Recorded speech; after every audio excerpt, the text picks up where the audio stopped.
The global altars descend. While everyone else offers their most valuable possessions, desperate for a white light reward, I toss a single bag of spicy snacks onto the altar. The crowd around me sneers. Just another broke loser begging for attention. But then, the altar erupts with the highest tier red beam, and a mythic grade item that has never appeared before emerges from the light. All because I have awakened a unique grade ability, the Eye of Truth. It lets me see the coordinates and demands of every altar. As long as I offer exactly what each altar wants, I get the highest reward. But just a few hours ago, I was still a corporate slave, drained dry of every penny by my ex-girlfriend. She took the brand new Dior bag I bought her, then climbed into a shiny new Maybach. Walking down the street, I felt like the sky was about to fall. And then, the sky really did roar. A massive boom split the air, and countless altars rained down from above. In an instant, the whole world is bathed in purple light. Suddenly, a sharp pain stabs through my eyes. When I open them again, I see lines of text on a nearby altar. Text only I can read. Altar number 666, connected coordinate, the Endless Abyss. A colossal beast that has devoured all things dwells here. Endless ages have left it bored beyond words. Right now, it craves something that can deliver the ultimate taste shock. A crowd is forming around the altar. A chubby guy steps up. He throws his loaf of bread onto the altar. A moment later, a soft white light blooms from the altar. A glowing fruit then appears. The chubby guy starts panting in excitement and shoves the fruit straight into his mouth. The fat on his body melts away in seconds. He transforms into a chiseled, muscular hunk right before our eyes. The crowd loses their minds. They rush to throw their most valuable items onto the altars. Patek Philippe watches, gold, diamonds. The crazed crowd tosses everything in without a second thought. I watch the scene and almost shout out loud,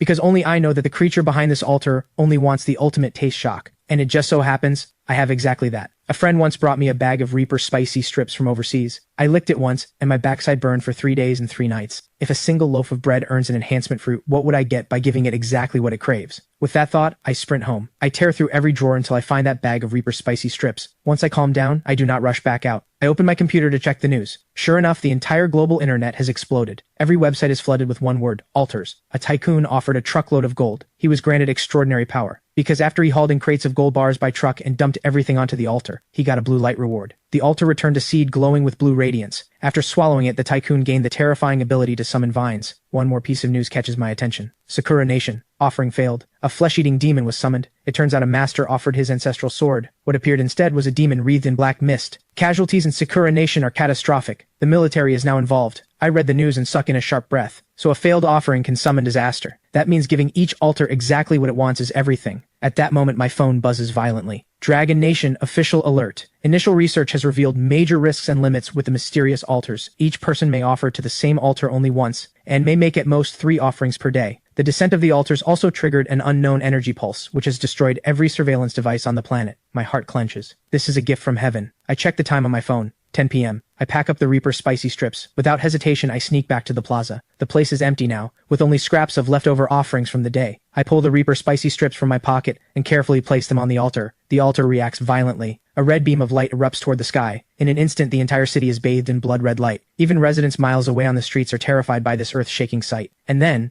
I see a massive jet-black egg materialize on the altar. I scoop it up immediately. Without pausing for a second, I vanish from the scene. At the same moment, alarms blare inside the headquarters of the Anomaly Affairs Bureau in the Dragon Nation capital. A stern-faced man demands, "Have we locked the coordinates?" "Reporting, General. Based on the data we collected, we have narrowed down the general area. The location on the map is exactly where I am. The Western District of Riverside City, Dragon Nation. Designate this area as an S-level observation zone immediately. Notify the Riverside City branch. Spare no cost. Find out what that red light was." By now, I have already made it back home. Looking at the giant egg in my arms, I am genuinely puzzled. What is this thing? I cannot exactly crack it open and make golden fried rice. Suddenly, a line of text appears on the shell. Abyssal Dragon Egg. Grade Mythic. Once hatched, the owner gains an abyssal dragon as a companion. Its power rivals that of gods. Reading this, I am thrilled. Anyone who plays games knows Mythic is the highest grade of all. The Reaper spicy strips really did not let me down. Then I realized something strange. Why can my eyes also analyze the rewards from the altar? I rush to the bathroom and stare hard at myself in the mirror. A line of text appears. Eye of Truth. Grade. Unique. Can see through the cause and effect of all things. Gaze upon an altar to reveal its connected coordinate and required offering. Gaze upon any altar-related item to reveal its grade, name, and effect. So that is how it works. I never imagined these eyes could do so much. Suddenly I remember the forum posts I saw earlier. Countless people made offerings and got back a piece of dead wood that meant nothing to them, or a plain, ordinary rock. They had no idea what these things did, so they wasted them. But I am different. One glance is all it takes. All hidden information becomes mine to see. Hunting for hidden treasures is no longer just a fantasy. I tuck the dragon egg into my bed and glance at the clock on the wall. 10:30 p.m. Until midnight, I have 1.5 hours left. I still have 2 offerings remaining today. With that in mind, I start packing things that might come in handy. Tiger balm, a lighter, a philosophy book. Things others might call junk, I take all of it. Last, I shove a fruit knife into the bag for self-defense. Then my eyes land on the picture frame on my desk. Vivian smiles brightly in that photo. Keeping it serves no purpose. None at all. I shoved the photo into my pocket, planning to throw it away. Outside, I head straight for the abandoned industrial district in the western part of the city. The place has been deserted for years. The terrain is complex. Perfect ground for my plan. Then my phone rings out of nowhere. The caller is none other than my ex-girlfriend Vivian. I hang up immediately. I block her and delete her contact. At that very moment, in a 5-star hotel, Vivian is with Damon. She had assumed I was still hunched in my shabby rental, sulking in misery. Who would have thought the next second her call would be hung up? A nameless rage flares up inside her. How dare a worthless loser she dumped hang up on her? What is wrong, babe? A simple greeting melts away Vivian's anger in an instant. Looking at the man in front of her, she is more than satisfied. He can casually pull out bags worth tens of thousands and watches worth hundreds of thousands. These are the finest offerings of this new era. In the face of such fortune, devotion and vows mean nothing. After all, when she offered the Dior bag I gave her, the altar erupted in soul-stirring green light, and her next 2 offerings also produced that rare green light. Clearly, she is the chosen one of this era. Damon sitting beside her also seems deeply interested in Vivian, but deep in his eyes, there is nothing but calculation. He had only planned to spend a little money for fun. He never expected this woman's luck to be this absurd. 3 offerings in a row, all green light. Keeping her around might prove very useful later. Meanwhile, I have already reached the abandoned industrial district. I have to find 2 suitable altars and make my offerings before midnight. Otherwise the chances are wasted. Just a few steps in, I spot an altar. Altar number 25091. Connected coordinate. The junkyard realm. A mechanical imp that takes joy in collecting trash. It has a nearly obsessive fixation on bottle caps. I shake my head slightly. A trash-collecting mechanical imp. How great a reward could it possibly give? I keep walking, and another altar appears ahead. Altar number 18472. Connected coordinate. The dried pond.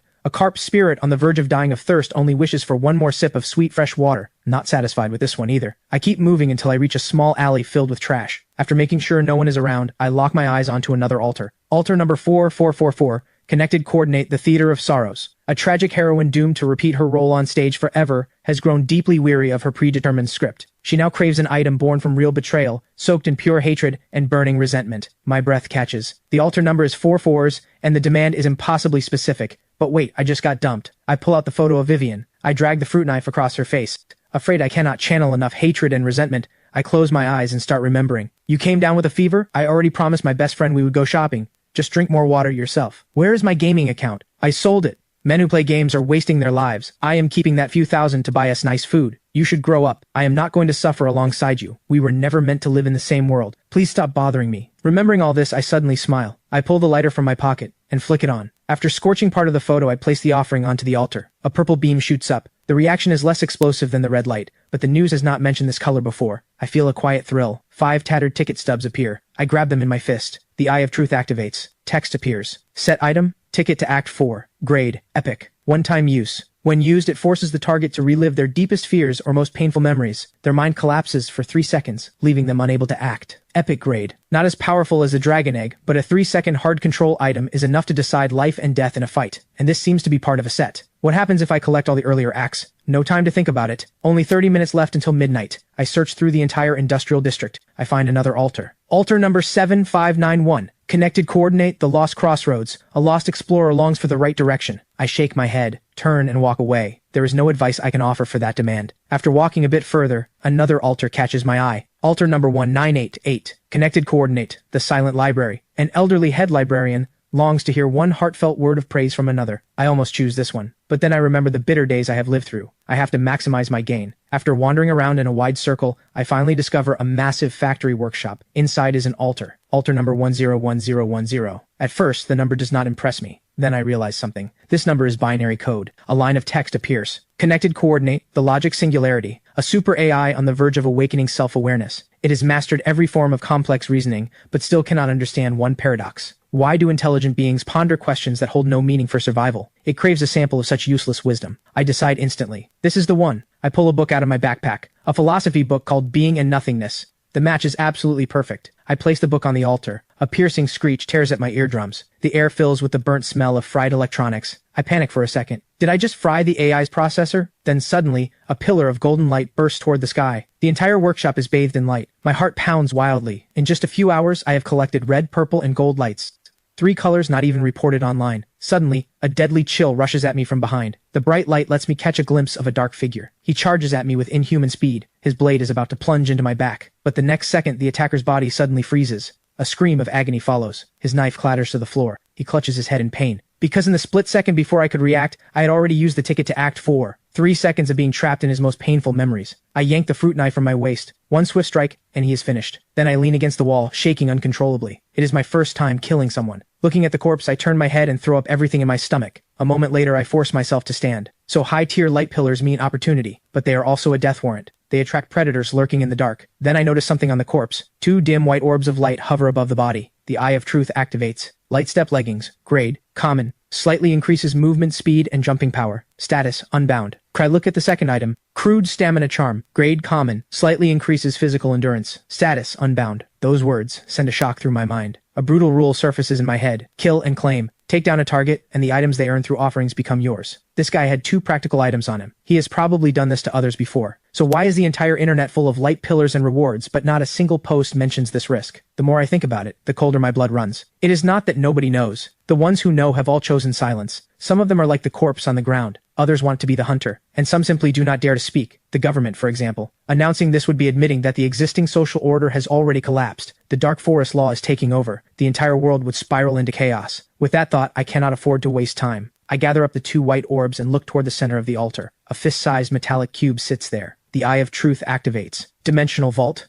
Grade. Legendary. Once bound, the user gains a dimensional space with an initial volume of 1,000 cubic meters. Altar-related items can be stored or retrieved at will through thought. Legendary grade. And a logistics-type item. I immediately think of the dragon egg back at home. Storing it in this space is the safest option. The instant my finger touches the cube, a vast space opens up inside my consciousness. With a single thought, I drop the tickets to Act 4 inside as well. Once it is done, I check my phone. Just past midnight. I sheathe the blood-stained fruit knife and prepare to leave the place. But just 2 steps out, a massive bolt of lightning rips across the sky. Huge raindrops crash down. A moment ago the sky was clear with bright moonlight. How is it suddenly pouring? This rain is wrong. I freeze in place, not daring to make a move. I have an umbrella in my bag, but I have no idea if this rain is dangerous. After all, if altars can fall from the sky, rain that mutates people is not out of the question. I pull out my phone to check. Sure enough, the forums are flooded with posts about the rain. The hot topic minutes ago was offerings. Now it is all people asking, is it raining and thundering on your end too? Guys, this rain is definitely off. Do not let it touch you. Watch out for mutations.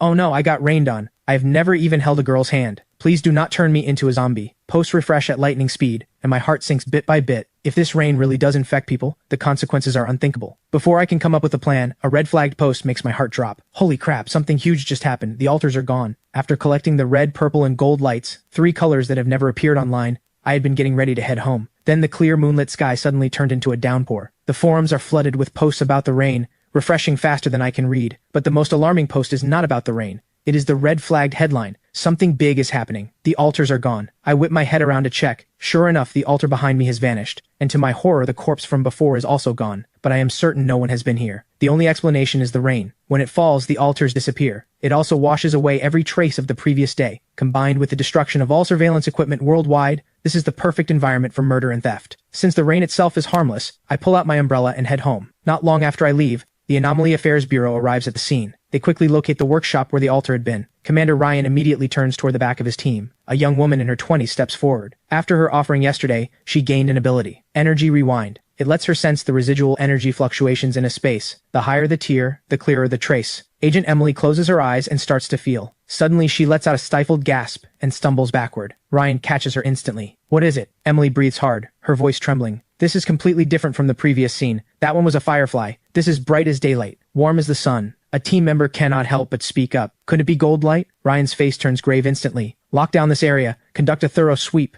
Report this to headquarters immediately. Tell them I suspect a monster beyond imagination is hiding here. Meanwhile, the moment I get home, I move the dragon egg into the dimensional space. From now on, I never have to worry about it being discovered. If the hatched dragon could fit in there too, that would be ideal. But first, I need to figure out how to hatch it. I remember the blood binding rituals from movies. I decide to try it. I squeeze a drop of blood onto the shell. Suddenly, a line of small text appears on the egg. Hatching condition, absorb a sufficient amount of blood. Close to what I expected, but my own blood will never be enough. I will have to figure something out tomorrow. After all, my mind has been wound tight all day, and exhaustion is catching up. I fall asleep quickly. At 5 a.m., a piercing alarm jolts me awake. The altars have refreshed for real. I open my phone and check the forums. A few conclusions emerge quickly. The pre-dawn gray rain causes no harm to the body. It stops at 5 a.m., sharp, and the altars refresh at that same moment. I plan to head out for breakfast and at the same time, think about where to find enough blood. I order a bowl of noodles at a small restaurant. I open the forums on my phone. Today every topic revolves around offerings.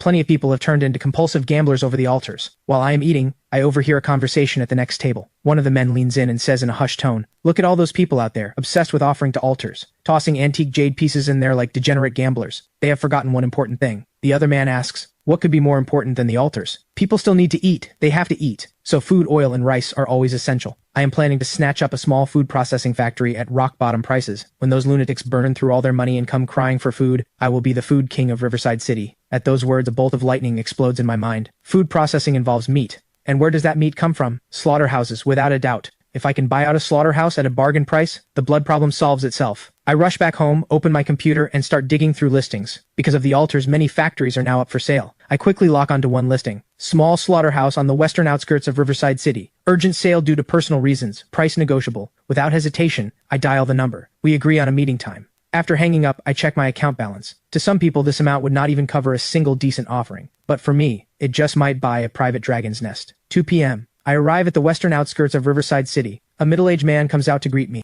He starts pitching the property. This slaughter line had expensive maintenance done last month. The cold storage refrigeration is top of the line. I just scan the place saying nothing. My cold demeanor makes him uneasy. He tentatively throws out an inflated price. I do not respond. I just shake my head. After some back and forth, I buy the place for 40% of his asking price. He signs the contract and hands over the keys. He also gives me the contact number for a nearby livestock farm. Supply chain problem solved instantly. I do a walkthrough of the property I just bought, then I push open a hidden hatch in the ground. It leads to a worn-down storage room. Suddenly, the Eye of Truth senses a faint energy fluctuation. I carefully brush aside the dust, and an altar emerges before me. Its surface is blood red, and the sound of a beating heart drifts from it. I force down my fear and activate the Eye of Truth. A sharp pain shoots through my eyes. Twisted, blood-burning text appears. Altar number 40, connected coordinate, the Crimson Throne. All things are food, until the Crimson Crown is claimed. Special trait 1, Eternal Altar. This altar exists permanently. It does not count toward the daily offering limit. Unlimited offerings allowed. Special trait 2, Flesh Forge. Any altar reward can be offered here and converted into source blood. Absorbing it permanently boosts the user's overall vitality. My mind reels. This is the lowest numbered altar I have ever seen, and it is permanent. What is even more insane, the offerings are unlimited, and the location is essentially my private domain. With this altar as a hub, every useless reward I get later can be turned into source blood to strengthen my body. The urge to test it is overwhelming. Conveniently, I have an altar reward right in my pocket. I toss in the crude stamina charm I picked up last night. An ancient-looking glass bottle materializes in the center of the altar, half filled with a dark liquid. The Eye of Truth activates. Source blood, once absorbed, slightly increases overall vitality. Permanent enhancement. Exactly what I expected. Without hesitation, I drink it down. I expect a foul, bloody taste. Instead, it is crisp and sweet. Just as I am wondering why I feel nothing, a wave of heat erupts inside me. Every cell in my body greedily drinks in the energy. Steam starts rising off my skin. This sensation is nothing like the items I have used before. This power surges directly from my flesh and blood. I walk over to half a beef carcass hanging on a hook. One simple punch, and over 100 pounds of beef goes flying into the corner. This is more terrifying than I imagined. I have only absorbed one bottle of common source blood. Becoming a god in the flesh might not be a dream. I push down my excitement. Tomorrow I will buy a batch of chickens to hatch the dragon egg. But right now, I need to collect the reward items nobody wants. Countless people have spent fortunes on offerings, only to receive garbage. Those are exactly my target. Gambling is risky. Picking up trash is not. That afternoon, I get in touch with a livestock farm owner, only to run into a new problem. Buying a batch of chickens costs money, and the slaughterhouse purchase has drained my savings. The new era has arrived, but currency still moves the world. So I decide to go on a scavenging run first, and see if I can find any treasures. Now that I have the exclusive Crimson Throne altar, I start hunting for more altars to use up my daily offering limit. But unexpectedly, the moment I reach the wet market, a piercing scream rips through the air ahead. A humanoid creature in tattered monk robes is tearing into a passerby. I immediately activate the Eye of Truth. The carnivore monk, Wrathful One. Ordinary calamity. Falsely accused of stealing and eating mutton, he was beaten to death. He was a temple guard. He hates everything connected to meat offerings. It clicks immediately. Some genius offered meat to an altar and summoned this calamity beast, walking straight into the line of fire. Suddenly, several off-road vehicles roar in. Doors slam open and figures leap out. At the front is Commander Ryan of the Anomaly Affairs Bureau. His face is grim as he barks orders. The scene is locked down within seconds. The crowd is quickly evacuated, but I stay close, not leaving. Ryan glances back at the woman behind him. Commander Ryan, the energy fluctuation is very strong. Be careful. Emily's expression is serious. From behind the cordon, I hear every word clearly. Holy crap. She can sense energy fluctuations. What kind of ability is that? Suddenly, Emily's senses pick up something. She looks straight at me. Our eyes meet. I force down the panic rising in my chest. On the surface, I maintain the curiosity and fear of an ordinary bystander. Emily's brow furrows slightly. She just sensed an unusual energy fluctuation, but it was too faint. She is not sure. Was it just her imagination? Right at that moment, the wrathful monk inside the market lets out a furious roar. Ryan immediately orders his team to lay down suppressing fire, but the monk is completely unaffected by firearms. Seeing this, Ryan shouts, "Squad 2, move!" The words have barely left his mouth when two figures shoot forward, one from each side. One of them moves so fast he leaves an afterimage. He raises a dagger and strikes at the back of the monk's neck. The other lifts a massive iron rack and slams it down on the creature's head. The fierce assault leaves the monk wide open. Ryan seizes the opening and joins the fight himself. His long blade crackles with blinding electricity. A single strike, and the monk's head falls clean off. Watching this, I am genuinely shocked. Their coordination is flawless, and the gap between us right now is enormous. I need to level up fast. The sun is about to set. I decide to find a safer area to search for altars. I head toward the outskirts. Along the way, I see plenty of altars,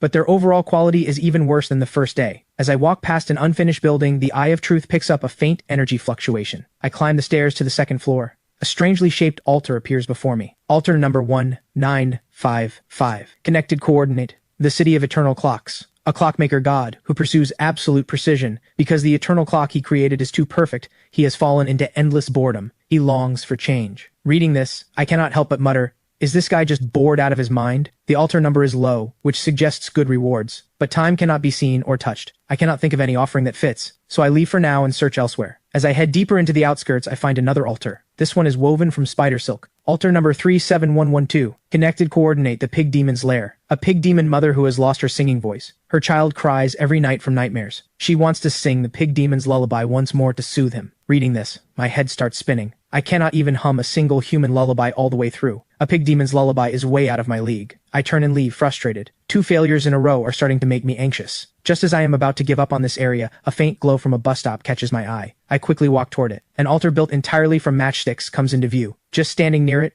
I am drowned in waves of sorrow. I activate the Eye of Truth. Altar number 23333. Connected coordinate the snowy street corner. In a blizzard, a little match girl feels confusion and sorrow like never before. She cannot understand why the people walking by no longer need the matches she sells. Reading the description, I am stunned. This familiar setup, this sorrowful atmosphere. Is this not the little match girl from the fairy tale? Even fairy tales have become real dimensions. As shocking as it is, this altar might actually have something. After thinking it over, I pull out the lighter I just bought and place it on the matchstick altar. Times are changing. If you cannot catch the wave, how are you ever going to sell matches? The moment my words fade, something strange happens. A deep hum rises from the altar, then a purple beam erupts from it. Here we go again. I immediately fix my gaze on the reward. A palm-sized box hovers in the air. I am full of questions, but I still rush forward and grab it. A bad feeling creeps in. Name, Matchbox of Hope. Grade, Epic. Generates 5 matches of hope automatically every day at 5 a.m. After reading this, I fall silent. An epic grade item that just produces 5 lousy matches a day? Out of curiosity, I pull out all the matches and hold them. Match of Hope. Grade, Common. When lit, it burns warm and bright. Wind and water cannot easily extinguish it. Inflicts bonus burning damage on calamity targets. Damage to calamities. Now that is interesting. If I run into a blacklight monster, this could come in handy. But only 5 matches a day still feels weak. Just as I am about to put the matchbox into the dimensional vault, a thought strikes like lightning. The matches are common grade. If I offer them all to the Crimson Throne, would I not get 5 free bottles of source blood every day? I cannot hold back the excitement anymore. I have to test it right now. I sprint back toward the slaughterhouse. 20 minutes later, I burst into the slaughterhouse. I rush to the Crimson Throne. I take out one match and place it in the center. I hold my breath, watching closely. The next second, a familiar scene unfolds. A small dark red bottle materializes out of thin air. Source blood. It worked. My heart races with excitement. The Matchbox of Hope combined with the Crimson Throne. This combo is incredible. 0 risk, and a steady, terrifying stream of gains. After offering all the remaining matches, I now have 5 bottles of source blood. I drink them all down. My blood feels like it is boiling. My whole body burns with heat. A few minutes later, I finally adapt to the new power. I check my phone. There are only 2 hours left until midnight. 2 offering chances left, and I cannot afford to waste them. The City of Eternal Clocks altar comes back to mind. Low number, time-based theme. Its reward must be powerful. But what could possibly serve as the right offering? At that thought, I look around the room. My eyes land on an old desk calendar. My father brought it home from his office before he passed away. I have never had the heart to throw it out. The calendar is covered in markings of all kinds. The most striking one is a black circle drawn on June 7th. That is the day my parents died in a car accident. It is also the day I visit their graves every year. Flipping further, September 15th is the day Vivian and I started dating. December 24th is her birthday. There are many other markings as well. Payday, credit card due, a classmate's wedding, rent payments. Some good, some bad. Together they map out a timeline that belongs to me. Suddenly the idea about the clock altar becomes clear. The time it creates is flawless. No deviation, no surprises, no accidents, no joy, no pain. It is like a dead world. But this calendar is different. It carries the trajectory of a single human life. The time inside it is messy, complex, full of uncertainty. Time like that is alive. What the altar needs is not more advanced technology. It needs an understanding of time. With that thought, I head out, straight for the clock altar. When I stand before it again, I take out the calendar and solemnly place it in the center. Perfect time has no life. This time, full of regrets and an imperfect life, is the kind that is truly alive. Do you like this change? The moment my words fade, the calendar on the altar vanishes. Time itself seems to freeze. Everything around me falls dead silent. Suddenly, golden light explodes outward. The entire unfinished building blazes with brightness. Countless fragments of human lives flash before my eyes like a runaway slideshow. At the same time, an ancient pocket watch materializes at the center. I quickly activate the Eye of Truth. Pocket Watch of Fate. Grade, Legendary, Passive Ability, grants the wielder extreme sensitivity to incoming changes. The user gains reaction and judgment time far beyond ordinary humans. Reading this, I cannot help but frown. What good is that? But the moment I close my hand around the watch, an indescribable sensation washes through me. I realize how foolish I was. This watch does not grant raw strength or speed. It grants control and awareness. It allows me to channel my superhuman vitality and strength with absolute precision. To be safe, I quickly place the Pocket Watch of Fate into the dimensional vault. To my surprise,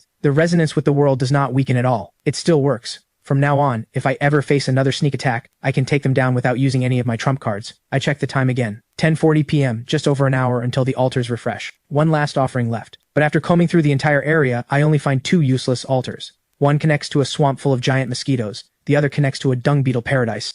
Suddenly, faint shouting and cursing drifts in from the distance. There are other people here? I instantly go on alert. Crouching low, I sneak forward. In an open storage yard, two groups of people are facing off. Right beside them stands an altar glowing with soft pink light, shaped like a delicate, slender hand. My heart pounds against my will. This altar looks anything but ordinary. I activate the Eye of Truth, and look. Altar number 9269. Connected coordinate, the Palace of Bliss. A succubus queen who has fought countless battles, numb to ordinary pleasure. She craves a physical stimulation that can shake the soul. Reading this, I suck in a sharp breath. The altar number is low, but the description is, well, a bit unconventional. Then I instinctively pat my backpack and remember one item I have inside. That is a perfect match. At that moment, the situation in the yard shifts. On one side stands a bald man wearing a thick gold chain, backed by more than a dozen thugs. The other side only has 4 people. At the front is a tall, striking woman. The bald thug sneers and steps forward. Do not make us do this the hard way. You have the nerve to steal from my brothers? Hand it over now, throw in a few extra treasures, and maybe we will let you live. But the woman across from him just spits out one cold word. Get lost. The bald man flies into rage.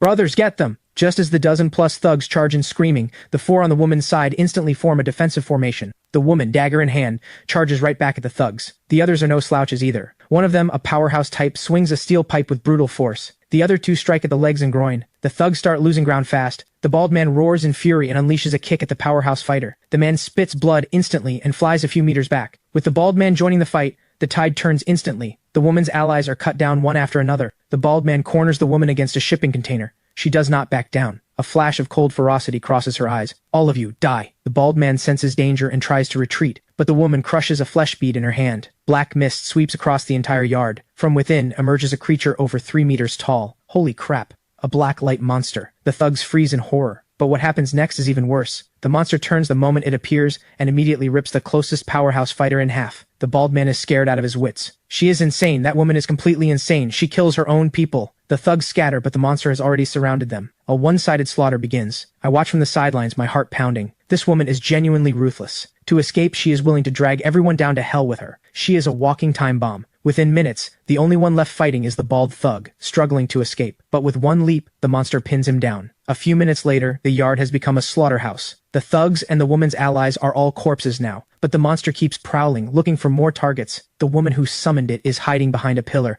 not daring to even breathe. I check the time, frowning. 11:50 p.m. I cannot wait any longer, or my last offering of the day is wasted. I take a deep breath, steady myself, and channel all my vitality. I charge straight at the wild woman. Die! The woman behind the pillar senses danger immediately. But instead of running, she grips her dagger and counterattacks. She thrusts the blade at my chest from an impossibly tricky angle. The old me would never have dodged this strike. But with the source blood and the pocket watch of fate at work, her attack trajectory is laughably clear. I can even predict her follow-up after I dodge. I tilt my body slightly and slip past the strike. Before she can react, I slash open her arm. Another slash takes out her other hand. Both her arms are useless in an instant. She starts screaming for mercy. We can talk, please, mister. Have a little pity. But my eyes are ice cold. No mercy. Once a fight starts, you finish it. I drive the fruit knife straight at her throat. There is no way she can dodge this. But just as the blade is about to touch her neck, the woman screams, and with a loud pop, she explodes into a cloud of blood mist out of nowhere. My blade cuts through empty air. After the mist clears, the woman is gone without a trace. I am stunned. She did not die. She escaped right in front of me. What kind of insane ability is that? I had assumed she would be an easy kill tonight. I never imagined this world could be so deep. A survival skill like this is something I have never even heard of. Still, she will not dare come back anytime soon. Right at that moment, a roar mixed with rushing wind snaps me back. The blacklight monster has spotted me. Just as its claws are about to rake across me, I take a small step back and evade the strike. Using the brief opening when its attack misses, I slice a gash across its leg with the fruit knife. The monster howls in pain and counterattacks. But every move it makes looks like slow motion to me. The prediction granted by the pocket watch of fate is just too strong. Within a few exchanges, I use my superior footwork and speed to leave it covered in wounds, but I cannot find its fatal weakness. As I keep dancing around it, I activate the Eye of Truth. The back of its skull glows red. That is the spot. I use the light step leggings to leap high into the air. I drive the knife into the back of its skull with every ounce of strength I have. Its massive body crashes to the ground. I let out a long breath. Finally done. I cannot afford to waste a second. I pull the dragon egg out of the dimensional space. Dinner time, little guy. I place it next to the monster's corpse. The egg seems to come alive. The pool of blood on the ground vanishes at a visible rate. Even the monster's corpse withers up within moments. A line of small text appears on the egg.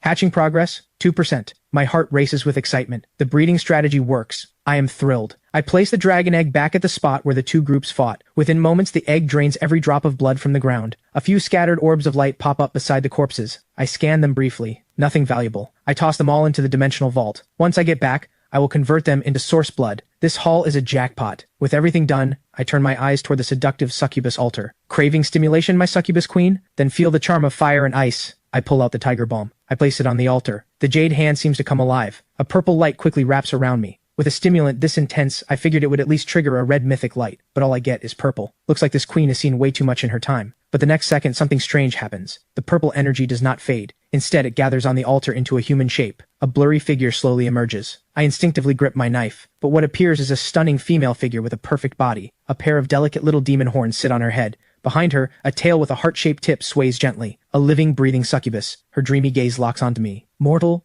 you have pleased me. As your reward, I will grant you one chance to fulfill any wish. The succubus's voice leaves my throat dry. The blood in my body starts rushing somewhere it should not. Holy crap, I just unlocked a hidden tier wife. But just as the air thickens with tension, a wildly out-of-place hum cuts through. The dragon egg beside me starts shaking violently. Before I can react, an indescribable, terrifying suction force erupts from the black egg. The freshly formed succubus freezes. She senses death itself. The suction defies all logic. It drags her in instantly. The moment she touches the egg, she dissolves into pure purple energy and is devoured by it. Dead silence surrounds me. I freeze on the spot, my mind blank. What just happened? Where is my epic grade wife? The dragon egg on the ground lets out what sounds like a satisfied burp. Then it slowly floats back into my arms. I hold it with trembling hands, because the text on the egg is climbing wildly. Hatching progress just shot up to 41%. The energy of one epic grade succubus is that massive? At the same time, I notice a purple glow on the egg, with a few tiny heart-shaped marks now etched into it. An abyssal dragon paired with little hearts. The egg nuzzles restlessly against me. I know my succubus wife is not coming back. I jab the shell with a vicious poke. You better hatch into a hot girl to make up for this. Right at that moment, a clap of thunder splits the sky. The gray rain begins. I duck under a nearby awning, and every trace of the earlier battle dissolves in seconds. I start replaying the fight in my head. That woman escaping bothers me. It is like a venomous snake hiding in the shadows. I decide to slip into a nearby 3-story building, hoping to catch her. A surprise kill could put an end to this threat for good. Meanwhile, at the Anomaly Affairs Bureau headquarters in the Dragon Nation capital, a researcher in a white coat bursts in. General, good news. We have cracked the secret of the Gray Rain. General Lee looks up in disbelief. Tell me everything. Professor Carter takes a deep breath. We analyzed an unknown active substance in the rain. It is harmless to the human body, but it temporarily disables superhuman abilities. What? General Lee freezes. Every senior officer in the command center wears an expression of shock. Professor Carter barrels on, his words tumbling out. Only after the rain fully evaporates do abilities return. That means between midnight and 5 a.m. During those exact hours, any so-called powerful sacrificer who gets touched by the rain reverts to normal. Just an ordinary human. General Lee's eyes flash with realization. If that is truly the case, then we can use the rainy nights to capture sacrificers who have slipped out of our control. Professor Carter adds, the rain itself cannot be stored, but if we can extract the active substance, we can develop suppressants or high-pressure water cannons. If they pull this off, it will be the sharpest weapon in their hands. Inside the abandoned building, I scroll through the forums while waiting for that woman. Suddenly, a post flashes by. Shocking secret, do not go outside when it rains. You will turn back into a mortal. When I tap on it, the post is already gone. I immediately sense it was deliberately deleted. If this is true, that means the crazy woman cannot escape into blood mist while it rains. But then a wave of unease hits me. Does that mean I would be affected too? If I revert to a mortal, then forget about hunting anyone. Then I remember the source blood from the Crimson Throne. The description says permanently solidified. That means it is not a temporary buff, not equipment. It is my own strength. The rain can strip away armor, but it cannot dissolve muscle. The dimensional vault is also a sealed space. It should not be contaminated. And the pocket watch of fate is inside the vault, so my perception ability stays intact. Under the gray rain, while everyone else gets reduced to weaklings, my own weakening is barely noticeable. Does that not make me the only god of this rainy night? My heart is about to burst. I have to test this. Right now, I stand in the gray rain that everyone else fears, a grin on my face I cannot even hold back. This rain can wipe out every superhuman ability, but it cannot touch the body enhancement from the source blood. While every other ability user gets reduced to weaklings, I am the only god of this rainy night. Meanwhile, the woman who witnessed my terrifying power has just escaped back to her mansion, using her blood escape ability. Her men in black, seeing her in this state, panic immediately. A butler rushes over. "Miss Scarlet, how did you get hurt this badly? Where are the others?" Scarlet's eyes are filled with terror. "They are all dead. Even I almost got killed by that stranger. He is terrifyingly strong." Orders the butler to bring a sketch artist. She is desperate to capture my face on paper. Meanwhile, the moment I get back to the slaughterhouse, I dump all my collected items into the Crimson Throne. These items lose their effect under the gray rain. Better to convert everything into source blood for personal enhancement. After downing all 4 bottles of source blood, I head inside and crash. At 5 a.m., I wake up right on schedule. I had already arranged things with the farm owner last night. The first batch of chickens has already arrived. I turn into a ruthless machine and start processing. After 500 chickens are fully consumed, the dragon egg's hatching progress reaches 42.3%. 500 chickens for only 1.3%. Is this thing not a literal money-eating beast? I decide to change my strategy. The arrival of the altars has hit traditional industries hard. The farm owner is anxious because he cannot move his livestock. If I can quickly turn his poultry into half-finished products and let him handle the sales channels, I only need to charge a processing fee, while the dragon egg absorbs what it needs. That works perfectly. I dial the farm owner, I lay out the idea straight up, and we hit it off immediately. That afternoon, Boss Walker delivers another 500 chickens. He even wants to bring in chickens from his competitors. I know he is angling to be a middleman and pocket the difference, but until the dragon egg hatches, I want him to bring me as much poultry as possible. After Boss Walker leaves, the flesh mill starts up again. This time I do not chase efficiency like I did in the morning. Instead, I focus on controlling the angle and force of each cut. This is a unique form of training. I can feel myself and the blade in my hand becoming more and more in sync. This repetitive work sharpens my control over my power. As night falls, the dragon egg's hatching progress reaches 43.6%. I shoulder my bag and head out. Night is the best time for offerings. On the other side of the city, Vivian and her boyfriend Damon arrive at Night Bar. They meet a man who calls himself Vince. After paying a 500,000 yuan introduction fee, Vince gives them a mysterious location. Soon, Vivian and Damon drive off. Damon cannot contain his excitement on the way. Once we get into the Black Shadow, the biggest underground organization in Riverside City, no one in this town will dare touch us. Your loser X and all those nobodies will know better than to mess with us. A flash of anticipation crosses Vivian's eyes too. That loser, probably scraping by somewhere right now, and he had the nerve to block me, has not sent a single message in days. Meanwhile, I sneeze on my way to find an altar. I just went through the darkest moment of my life. The altar only gave me a blue-grade item, the Windrunner boots. This item can dramatically boost movement speed, but during a rainy night it becomes useless. When I get back, I will offer it to the Crimson Throne first, and see what grade of source blood it converts into. By around 11 p.m., I spot something glowing by a small river. As I get closer, I find an altar that is different on the left and the right sides. On the left stands a flaming phoenix glowing with red light. On the right rises a dull, lifeless heavy ruler. I quickly activate the Eye of Truth. Only then do I realize the two altars are linked together by a thin thread of energy between them. So twin altars are actually a thing? But the more I look, the more uneasy I get, because neither altar is ordinary. The Phoenix Altar. Altar number 7766. Connected coordinate, the 9 heavens immortal realm. Selena, the proud daughter of the heavens, is troubled. 3 years ago, her fiancé Blaze suffered a regression in his cultivation. The family elders are now pressuring her to call off the engagement. She stands at a crossroads, unsure which path to take. The altar on the right is just as extraordinary. Altar number 6677, connected coordinate, the 9 heavens immortal realm. Blaze, the genius young man, has had his cultivation mysteriously stall. He has fallen from grace, now scorned by everyone as a useless wreck. He longs to break free, but no one will help him. Reading this, my heart pounds wildly. Selena and Blaze. I know exactly where the story is going. As the puppet master behind the scenes, what should I do now? If I do not push Selena to break off the engagement, Blaze may never activate his cheat power in the depths of despair, and I will get nothing. So I have to follow the story and stir the pot at the critical moment. Selena may not be heartless,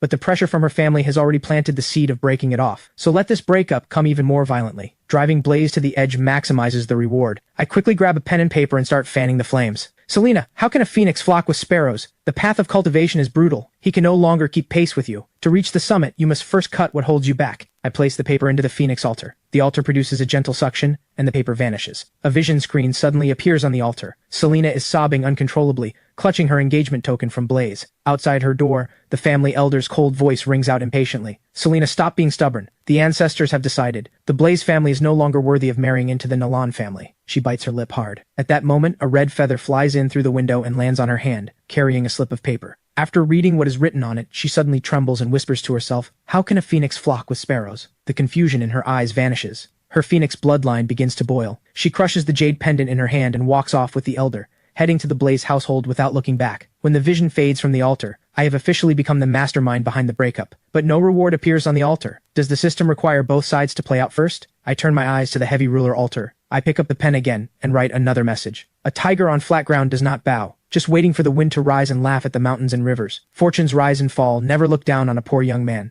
After writing it, a surge of hot blood rushes to my head. I slap the note onto the altar. With a thunderous boom, the karmic vision this time bursts forth even more violently than before. Inside the Blaze family hall, the atmosphere is suffocating. Selena's expression is ice cold. Even the elder behind her wears nothing but contempt. The Nolan family hereby declares the engagement with the Blaze family officially broken. A toad lusting after a swan. Do not even think about dragging down the future of our holy maiden. The mockery from the crowd makes Blaze clench his fists. Endless humiliation surges in his chest. He looks towards Selena standing nearby, his eyes resolute. Fine. Then today I divorce you. From this day forward, we have nothing to do with each other. Afterwards, Blaze stands on the back mountain, roaring at the sky. Just as he is about to break, a slip of paper carrying my will drifts down and lands right on his face. He freezes for a moment. He unfolds it, and overly dramatic words leap into his vision. Fortunes rise and fall, never look down on a poor young man. Blaze's body trembles violently. The flame in his heart, almost extinguished, suddenly flares back to life. My fate is mine, not the heavens. I, Blaze, will never sink into oblivion. Just as his fierce conviction reaches its peak,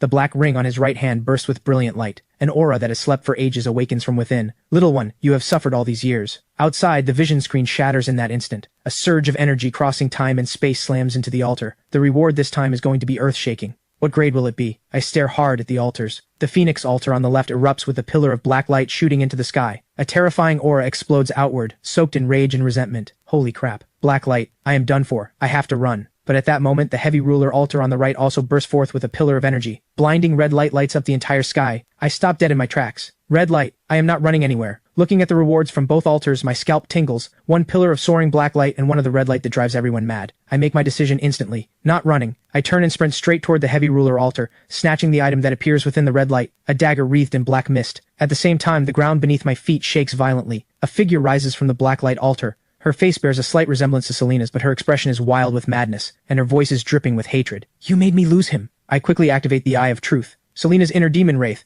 Grade, Epic. A resentment calamity born from twisted karma, shares the same bloodline as Selena, personality, obsessive and insane. I instantly try to bolt, but the wraith chases me down immediately. A massive force slams into my chest. Even with a body as tough as steel, I cough up a mouthful of blood. My heart sinks in pure terror. Holy crap, how am I supposed to fight this? The wraith closes in instantly. A straight punch aimed at my throat. The pocket watch of fate is screaming warnings. I leap back, dodging the strike, and counterthrust at the wraith. Just as I think the dagger will never pierce her defense, it slides in without any resistance. My eyes light up. This dagger is no joke. The wraith yelps in pain and retreats, refusing to engage at close range. Then she hurls a ball of black flame at me. I roll and barely dodge it, then prepare to go on the offensive. If the dagger can break her defense, then killing her is not impossible. I activate the Eye of Truth. Purple light flickers on the wraith's abdomen. That is her weak spot. I lunge forward, stabbing straight at her belly. The wraith blocks immediately, and one hand swipes at me. I shift the dagger's angle in an instant, slashing open a gash on her belly. But her sharp claws tear deep into my left arm. The light on the wraith's abdomen dims. Then we trade blows head on. I drive the wound on her belly even deeper, but I get smashed and sent flying as well. As I struggle to get up, my spine feels like it is about to snap.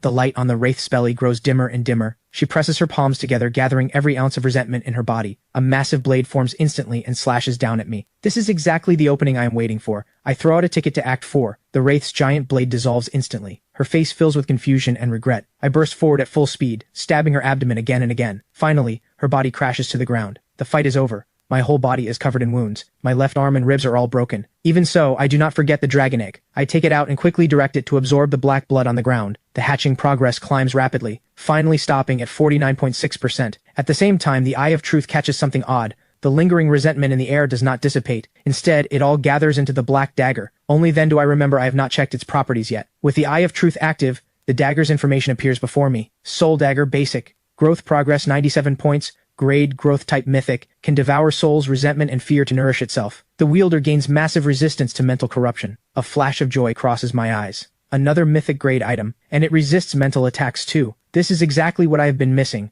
Source blood can boost my stats to terrifying levels, but if I get mind controlled into a vegetable, even the strongest stats can be ground down to nothing. This dagger fills exactly that gap. After resting, I recover a bit of strength. I check my phone. 11:40 to 5 p.m., I drag my battered body limping toward the slaughterhouse. At the same time, 3 off-road vehicles are speeding toward this location. Commander Ryan in the passenger seat has a grim, dark expression. The past 2 days have nearly driven them mad. First the terrifying red light in the city center, then the gold light at the abandoned factory. Now another pillar of red light has erupted in the western outskirts. This time he has to find some leads, but Agent Emily beside him sounds shaky. Commander, if we do not arrive before midnight, every trace of the battle and residual energy will be washed away. When the convoy arrives, the scene is pure devastation. Clear battle marks cover the ground. Not far away lies a body that is neither human nor demon. Ryan immediately orders his team to gather evidence and signals Emily to use energy rewind. Emily steps forward briskly, presses her palms together, and closes her eyes. As soft blue light spreads outward just as a vision is about to appear, right before her eyes, her body suddenly jolts. She spits out a mouthful of blood and collapses backward, unconscious. Ryan is shocked and immediately catches her. At the same time, scattered raindrops begin to fall, and a bolt of lightning splits the sky. Midnight has arrived. Every clue is washed clean by the gray rain again. The altar and the blood on the ground all vanish. Fortunately, a team member rushes over to report.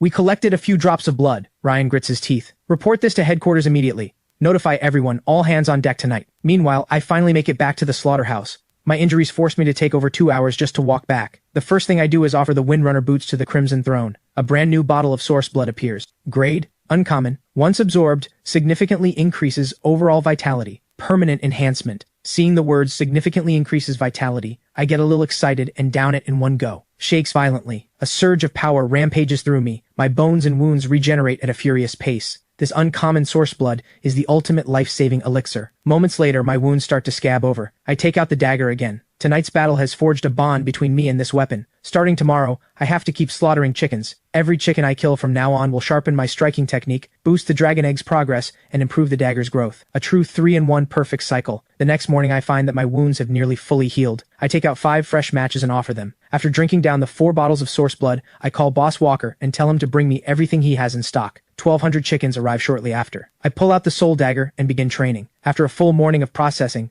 the soul dagger's growth reaches 197 points. The dragon egg gains another point as well, finally reaching 54% hatching progress. At that very moment, the egg finally stirs. A small crack splits the shell, and a fluffy tail pokes out, with a familiar heart-shaped tip. Did the devoured succubus not have a tail just like that? Well, well, well. Worthy of the dragon egg I raised with my own hands. You better hatch into a cute little dragon girl for me. Meanwhile, Scarlet and her group arrive at the abandoned storage yard. The woman following beside her is none other than Vivian. Thanks to her insane luck, Vivian has successfully become a core member of the underground organization, the Black Shadow. Suddenly, Vivian asks with some confusion, "In a place this remote, is the master you mentioned really here?" Scarlet turns and shoots her an icy glance. "Do not think your luck gives you the right to run your mouth. That man is incredibly strong. For trash like you, one finger is all he needs.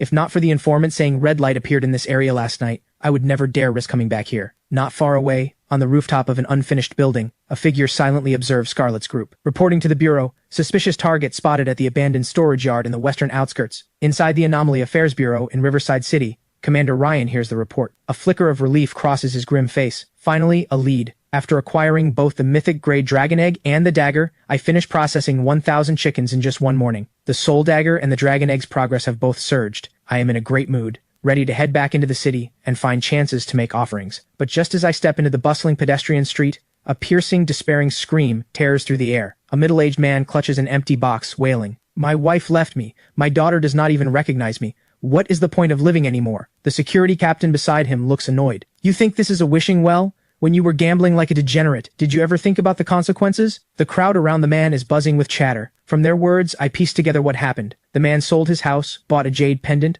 all for this one offering today, and the altar gave him back a useless wooden stick. I turn my gaze to the altar that caused the tragedy. It has a strange shape and glows with gold light. No wonder it tempted the man to gamble everything here. I activate the Eye of Truth. Altar number 17626. Connected coordinate the goblin's abandoned vault. A goblin collector who has grown tired of gold and jewels longs to collect the most advanced technological creations in the world. Reading this, I cannot help but smirk. The jade thumb ring this man went bankrupt to buy was offered to a goblin obsessed with tech. This ending was written from the start. The security captain signals his men to drag the man away. Suddenly, an arrogant voice cuts through the crowd. "Hold on." A stunningly seductive figure walks over.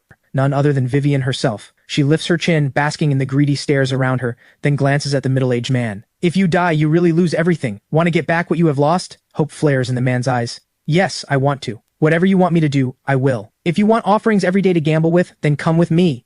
Vivian snaps her fingers. Several bodyguards behind her instantly hoist the man up. The crowd is stunned. Is this beauty here to do charity? Was it not always rich men keeping innocent girls? Why is this the reverse? Two thugs on the edge of the crowd hear the chatter and snort with laughter. You all do not get it. This is called farming. Plenty of people have no money for offerings, but others have all the money in the world and only a limited number of daily offerings. That is where these farmed losers come in. Everything they get from offerings goes to the top. If they pull good items, they get fed feasts of land and sea, living the high life. If they fail to pull anything good, they get squeezed until completely useless, drained to the last drop, hence the name, human slot machines. I hear every word clearly from the side, but other people's fates are not my concern. Just as I turn to leave, a voice rings out behind me. Hey you, wait. I recognize Vivian's voice, but I do not respond. I keep walking. Stop. Are you deaf? I told you to stop. In an instant, several bodyguards in black rush over and surround me. I am forced to stop and slowly turn around. Vivian wears an expression of twisted satisfaction. Ever since she latched onto the Black Shadow, the biggest underground organization in the city, her streak of green lights has made her a star within the group, but I am like a thorn lodged in her heart. A loser like me had the audacity to block and delete her, and now I just walked right into her. She crosses her arms and looks down at me with a mocking smile. You blocked me, then could not stop yourself from coming to find me. Regretting it now? Too late though. The crowd erupts in laughter and murmurs. Where did this gigolo come from? Sounds like her ex. A toad lusting after a swan exactly like this, but my stomach is growling. I have zero patience for Vivian right now. Seeing my indifference, Vivian finally snaps. Still putting on an act? Suddenly she kicks off her right high heel and pulls off her black stocking right there in public. You wanted me to take pity on you, did you not? Get on your knees and kiss my toes and I will toss you 20,000 yuan as dog food money. She pulls a thick stack of bills out of her bag. The crowd erupts in jeers. This guy hit the jackpot. Lick it, lick it. Why does the goddess reward him? Can I take his place? The voices of troublemakers blend together and pull me out of my hunger-induced daze. What is this woman blabbering about? Is she not just delaying my trip to the open-air food stall? Seeing me unmoved, Vivian finally snaps. Get on your knees, now. But the moment she finishes speaking, a sharp smack rings out, loud enough to silence the noise around us. Vivian's pretty face whips backward. A red handprint blooms across her pale skin. Then I backhand her with such force that she crashes to the ground. Vivian clutches her face in disbelief. The bodyguards rush at me instantly, but after a few dull thuds, they go flying with screams of pain. I walk over to the trembling Vivian and shoot her a contemptuous look. You wish. Then I stride off without another glance. The crowd watches me leave in stunned silence. At that moment, a man in the crowd quickly pulls out his phone to report. Target Peacock has just had a violent confrontation on the pedestrian street. Ever since Scarlet and Vivian appeared at the abandoned storage yard, they had been on the Anomaly Affairs Bureau's radar. Peacock is Vivian's codename, and the undercover scouts monitor every move she makes. The man continues his report. The other party seems to be her ex-boyfriend, and he has serious combat skills. Took down those bodyguards like it was a game. Inside the Anomaly Affairs Bureau, Ryan hears the report and just says, got it. Minor scuffle. Log it. Keep observing. But Emily, who is studying files nearby, suddenly speaks up. Wait. She stares at the photo sent in by the informant. My figure in the picture is blurry, but something about it feels familiar to her. Ryan stops what he is doing instantly and looks over. Are you sure you have seen him before? But no matter how hard Emily tries to remember, nothing comes to mind. Maybe she has just been under too much pressure lately. Ryan's eyes flicker as he stares at the screen. Send 2 people to look into Vivian's ex-boyfriend. Run a check on him. Sending bodyguards flying like that means he has gotten some real solid power from the altars. Meanwhile, I head toward the familiar open-air food stall. The place is just as it always was, packed with people and full of life. I find an empty seat and order a few of my favorite dishes. Just then, a middle-aged man in his 40s walks toward me. He clutches a red bag, weaving between drinking tables. Soon he stops at the table next to mine, where a group of men are playing drinking games. Excuse me, gentlemen. I have an item here. Could you take a look? It is a blue-grade item I just pulled today. Blue-grade? The men freeze. The man pulls out a blue and white porcelain teacup from his bag. They take it curiously and inspect it one by one, even using a flashlight to examine it carefully, but they cannot figure out what the teacup actually does. The bearded man waves his hand impatiently. Just tell us what it does. How much do you want for it? The middle-aged man bites his lip and holds up 3 fingers. The function is not clear yet. The bearded man spits out his drink. 30,000? Have you lost your mind? 30,000 for a useless teacup with no known purpose? The middle-aged man tries to explain, but he is shouted down. I take in everything from my seat. Then the Eye of Truth activates instantly, landing on the unassuming teacup. Cup of stillness. Grade. Uncommon. Can hold the gray rain. Reading the description, I suck in a sharp breath. This is a divine artifact. The gray rain can wipe out every superhuman ability, but normally it cannot be stored. With this cup, all I have to do is splash the stored gray rain, and I can instantly cripple a top-tier ability user. I have to buy this. Right now. With that thought, I quickly call the middle-aged man over. He hurries over. Boss, want to take a look at my item? This really is a blue-grade item. The bearded man at the next table quickly warns me, young man, do not be a fool.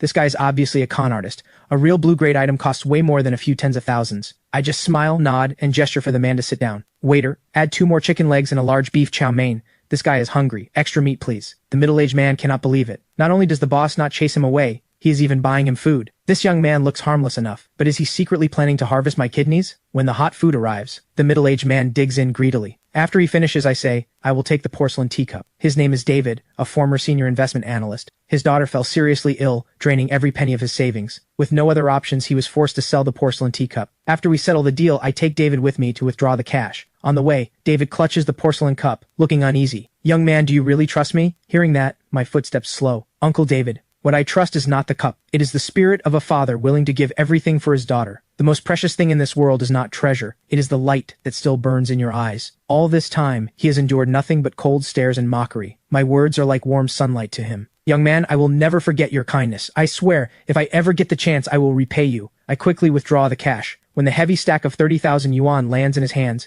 David finally breaks down. His hands shake. He tries to drop to his knees, but I catch him and pull him up. After exchanging contact info, he disappears into the crowd. Watching him go, I think of my Crimson Throne. It needs massive amounts of junk items to feed it, so it can keep producing source blood to strengthen me. I need someone to specifically buy up the junk items that everyone else looks down on. And the buyer cannot betray me, at least not in the short term. David will be useful from now on. I pull out my phone to check the time. 7:40 p.m., just over 4 hours until the gray rain. Time to start offering. But suddenly, a commotion erupts in the plaza ahead. What is happening to the moon? The bright, clear moon is being swallowed by a layer of crimson. In just a few seconds, the moon turns completely blood red. My heart jolts. Anyone who plays games knows what a blood moon means. Bad omens, curses, and catastrophe. What on earth is going on? Anxiety and dread spread through the crowd. Every face is bathed in an eerie crimson hue. I quickly pull up my phone and open the forum. It is flooded with speculation about the blood moon. We are doomed. I have a feeling something huge is going to happen tonight. Bold prediction. During the blood moon, the chance of pulling good items doubles. Gambler's charge. So what does the blood moon actually do? I look at an altar nearby.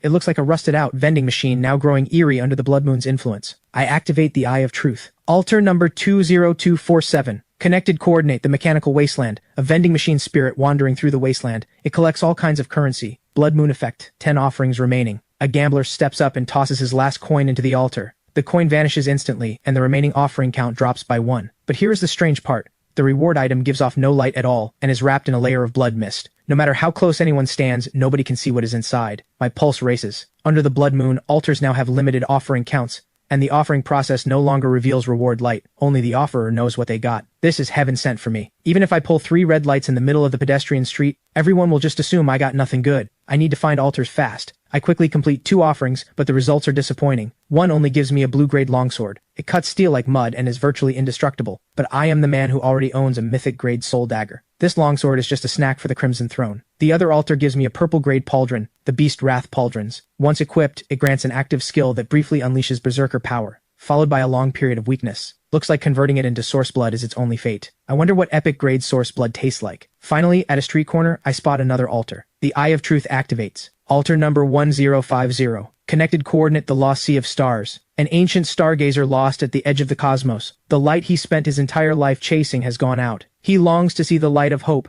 just one more time. Remaining offerings 7. Reading the request. My first thought is the match of hope. But today's matches have all been offered to the Crimson Throne, and ordinary matches and lighters lack the meaning of hope. I dig through all my pockets and only find the receipt printed at the ATM earlier. For David, this slip of paper is his daughter's chance to live, a chance at hope. It is also proof of a young man extending a hand to a stranger. Is this not the eternal light of human kindness itself? With a willingness to try, I place the slip of paper at the center of the altar. A deeply comforted sigh echoes in my ears. Then, an unremarkable 5-pointed star appears on the altar. The Eye of Truth activates. Star of Hope. Grade. Legendary. One-time consumable. Activates automatically the moment the holder dies. Restores the holder's flesh and soul, reviving them at full state. My eyes go wide. Holy crap. A revive token. This is a true last resort lifesaver. This is so far beyond what logic can measure. I store the Star of Hope in the dimensional space and pick up the pace heading back. On the way home, I scroll through the forum and notice something off. A popular altar near us just shattered after repeated offerings. The post includes a blurry photo. What was once a fully intact altar is now nothing but broken stones on the ground. The comment section explodes. Holy crap, altars can break? Someone here did the math. It looks like 10 offerings will destroy them. Out with the old, in with the new. Destroy them all. Maybe better ones will come. Two sides argue back and forth, and the government remains silent. Looks like the higher-ups have also been caught off guard by this sudden turn of events. This proves the blood moon is no joke. Whether the breaking of altars is a blessing or a curse remains unknown. I need to convert my new gear into real solid power. On the way back, I noticed several altars with no offerings made yet, still at 10 remaining. The outskirts really do have fewer people. The moment I get back to the slaughterhouse, I offer the blue-grade longsword to the Crimson Throne. After downing the uncommon source blood, I take out the epic-grade pauldron. The Crimson Throne actually trembles. A bottle of purple source blood appears. Source blood. Grade. Epic. Once absorbed, dramatically increases overall vitality. I tilt my head back and chug it down. Epic source blood is nothing short of a nuclear blast. Terrifying energy detonates inside my body, and my muscles surge and reform with terrifying intensity. So this is what an epic grade source blood feels like. I feel like I could punch through the basement wall right now. I check my phone. 11:59 p.m. I open a live stream to see if anything changes after midnight. In the live stream, a man is standing in front of a food-themed altar made of various materials. I thought this food altar would drop me some crayfish or something, but ever since the blood moon arrived, the only difference is that the altar did not disappear. He pulls out his offering, ready to make the sacrifice. But the altar suddenly starts shaking violently. A massive, tentacled creature crawls out of it. A gaping, bloody maw fills the entire screen. Then the live stream cuts to black. Horrifying chewing sounds pour out from the audio. The live chat explodes. What just happened? A giant tentacle monster came out of the altar. Poor streamer never got his crayfish, he got eaten instead. Something is wrong, why is there a monster outside my building too? And there are more than one. Where are the authorities? Send help. Moments later, a blood-red alert flashes across every screen. Dragon Nation official emergency notice. During the blood moon, altars are mutating. All citizens do not go outside. Stay cautious. Powerful sacrificers may participate in the disaster response, provided your personal safety is ensured. After reading this, I finally understand. The blood moon is a key. Every altar that fails to receive 10 offerings before the next day gets its door unlocked by this key. But what comes out is not hope or gods. It is the calamity tied to the altar's coordinate. After feeling out the star of hope and the pocket watch of fate, my confidence skyrockets. And the dragon egg is close to hatching. These calamities are its food. I decide to go out and start hunting immediately.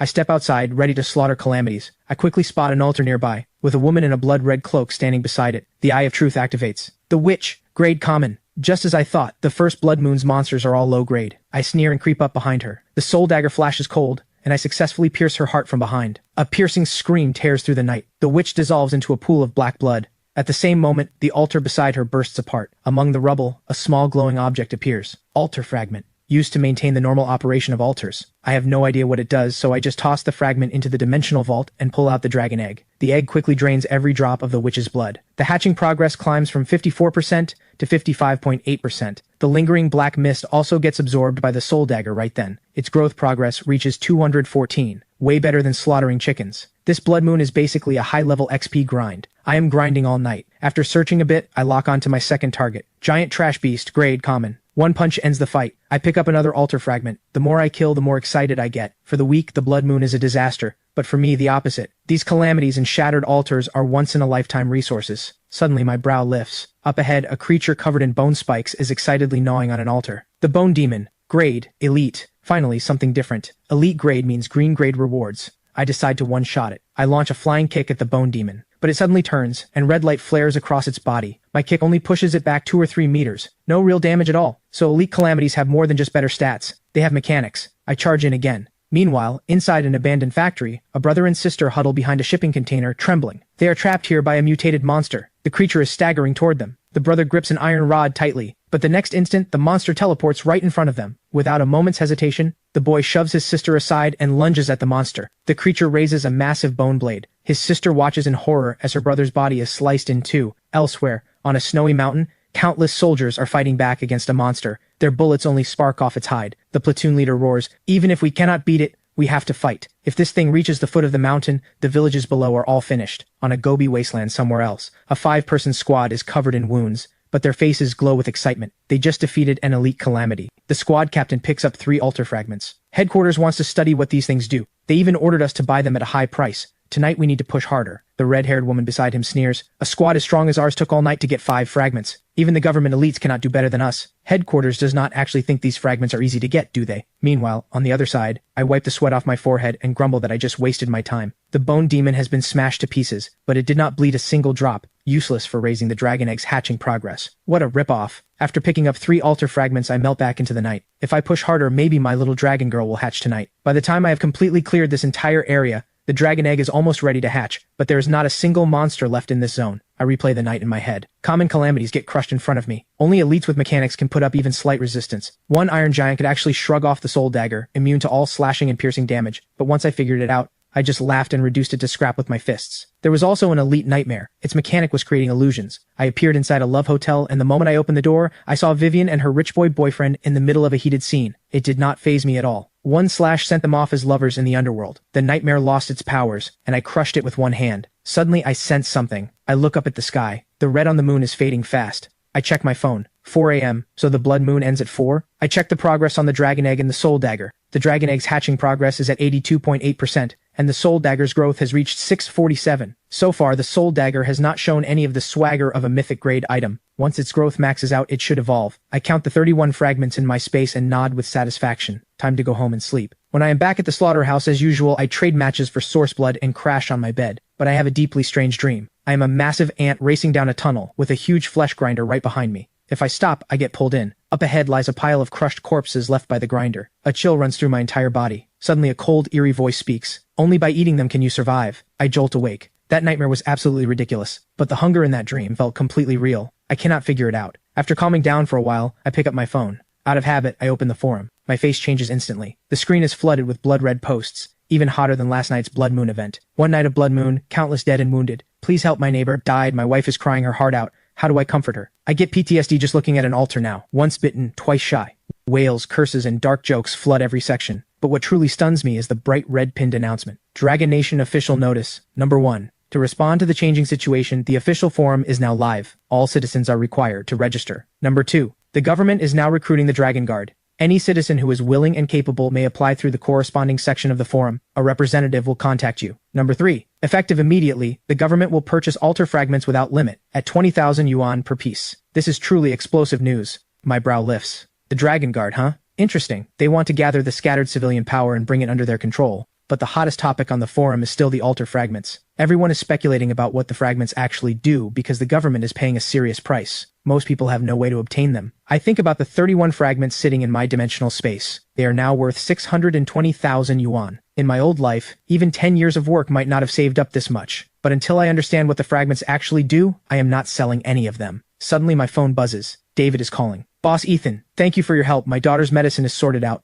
But I wanted to ask you about one more thing. Hearing his grateful tone, my mind stirs. My wife and I made offerings again today. We pulled a white-grade light bulb and a white-grade axe. We know they are useless, but we really need the money. So I wanted to ask if you still want them. Whatever you can offer is fine. His voice grows quieter and quieter, as if he knows he is asking too much. But I hear something else in his words. The government and other organizations have no interest in trash-tier items. Only my Crimson Throne can repurpose them. A bold plan starts forming in my mind. I speak up directly. I will buy them. We can meet tonight. After hanging up, I start thinking. Just scavenging trash myself is too slow. But if I become a hidden boss and build a massive trash recycling network, now is the perfect timing. The only question is whether Uncle David can pass the test. I dial Boss Walker. Boss Walker, come pick up yesterday's processed chickens and bring me another 800 birds. Boss Walker happily agrees. Soon a truck full of chickens arrives. I become the chicken's worst nightmare, slicing through pile after pile of hens. By 4:30 in the afternoon, I wipe the sweat off my forehead. The dragon egg's progress has hit 85%, and the soul dagger's growth is at 720 points. The future looks bright. At 5:30, I arrive at the old residential complex and call David. He leads me up to his apartment. The building is dim and damp, but the inside is spotless. Several childish drawings are pinned to the wall, clearly his daughter's work. My heart sinks a little. The scene strikes a chord in me. Uncle David, are you the only one home right now? David's eyes dim. My wife and daughter are still at the hospital.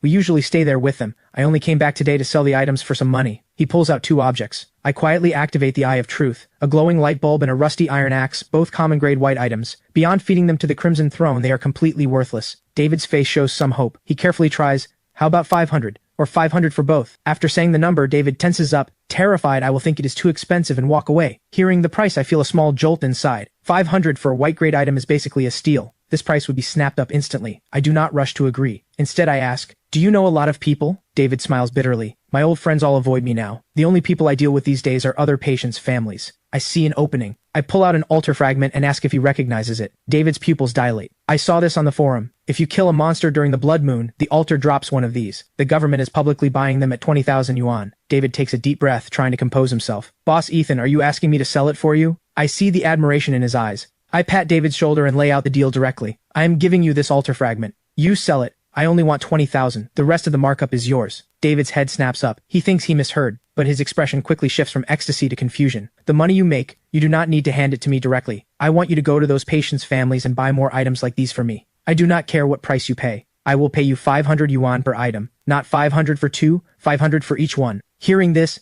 David's pupils contract. His mind races. His instinct as a financial analyst lets him calculate the profit instantly. This is a literal money printer for trash. As long as he pays less than 500 per item, he profits steadily. But quickly he senses something is off. There is no such thing as a free lunch. What is this young man really after? David's voice goes hoarse. You must have your reasons for doing this. Dealing with smart people saves so much time. Uncle David, I am giving you an opportunity. My conditions are simple. First, no matter what price you sell the fragments at or buy items at, I am never to be mentioned. From start to finish, I do not exist. You are building your own trading circle. Do you understand what I mean? David's heart sinks. This is the highest level of confidentiality. Boss Ethan wants to stay completely hidden. In other words, the secrets Boss Ethan holds are big enough to get someone killed, and David is the front man pushed to the front, or in other words, the firewall. High rewards come with high risks. I lock eyes with David. Second, if you take in any counterfeit goods, the consequences are entirely yours. So Uncle David, choose your partners carefully. What I want is stability, a constant flow. Of course, you can also choose to walk away. I will pay 1,000 yuan for these 2 items, and our relationship ends right there.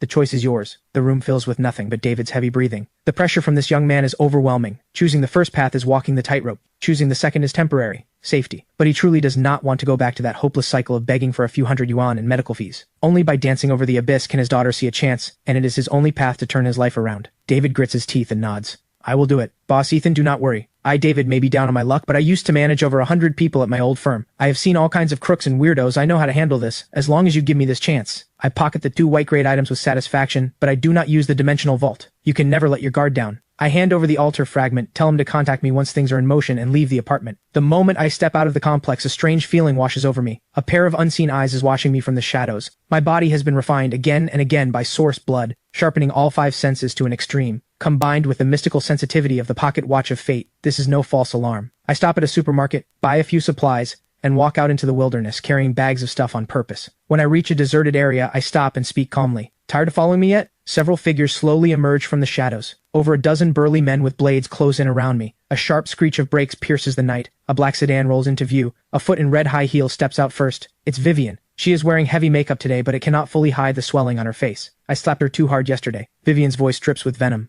Bet you did not see this coming. We meet again so soon. Yesterday on the pedestrian street, you were so high and mighty, were you not? I look bored. The eye of truth scans them casually. Every item on every man in front of me becomes crystal clear. All worthless trash, a pile of white-grade junk, and they think they can mess with me? The strongest among them is the scarred man at the front, wearing green-grade strength bracers. Something is better than nothing. Seeing my dismissive gaze, the scarred man roars in fury. His blade slashes down with green light. Seeing me not even flinch, his contempt deepens. This idiot actually thinks he can take my blade head-on? With this strike, forget a person, even a bull would be cleaved in two. But the next second, the savage grin on his face freezes solid. I do not even blink. 2 fingers casually pinch the sharp blade in place. The entire scene goes dead silent. Before he can even react, the scarred man flies backward like a kickball. His ribcage shatters. Killed instantly. The dozen-plus thugs who were vicious a second ago all freeze. One punch. The blonde punk closest to me reacts first. Terror sends him scrambling for his life, but a calm voice whispers in his ear. Running? An afterimage flashes through his vision. The blonde punk's body jerks rigid. He mechanically lowers his head. A bloody hole has appeared in his chest out of nowhere. Black mist swirls around the soul dagger in my hand. Its growth progress jumps to 721. The remaining men see this and bolt in terror. Their last sliver of hope evaporates. This is not a fight. This is a slaughter. I am the Reaper, weaving through the moonlight, mowing them down like wheat. The last survivor crumples to the ground, wets himself, and begs for his life. I coldly demand the location of the organization's hideout. So Vivian climbed her way up and is now being valued by the big shot Miss Scarlet. The organization's intelligence network is so well developed that they tracked me down this fast. He spills everything. I finish him off with a soul dagger. No loose ends.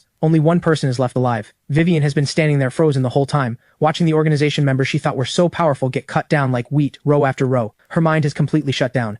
Everything in front of her is beyond comprehension. This is Ethan, the same one she kicked aside, the pathetic loser who was supposed to scrape the bottom forever, with no chance of ever rising up. I step toward her, one slow step at a time. Vivian finally snaps awake and lets out a piercing, distorted scream. She crawls backward on all fours, like an ugly maggot scrambling away as fast as she can. Ethan, please, I was wrong. I really was wrong. We used to be so close. Please, for old time's sake, just spare me this once. If you let me go, I will do anything you want. I can give you money items. I can pull green light every day. I can be your girlfriend again. I will listen to everything you say. She begs incoherently. A complete mess. I stop right in front of Vivian, my eyes utterly cold. Vivian, do you remember what you did to me yesterday on the pedestrian street? Vivian's body jerks. Of course she remembers. I extend my foot, motioning her to come closer. Vivian shudders. It is humiliating, but compared to dying, it is nothing. And just as she inches closer, 2 sharp cracks of breaking bone explode through the night air. I stomp on her arms and snap them both. Then I stare into her eyes. You may be willing, but I find you filthy. The soul dagger lunges forward. A bad feeling washes over me. Blood mist erupts, and Vivian's body simply vanishes. Another blood escape. The second time. Just as I am about to deliver the killing blow,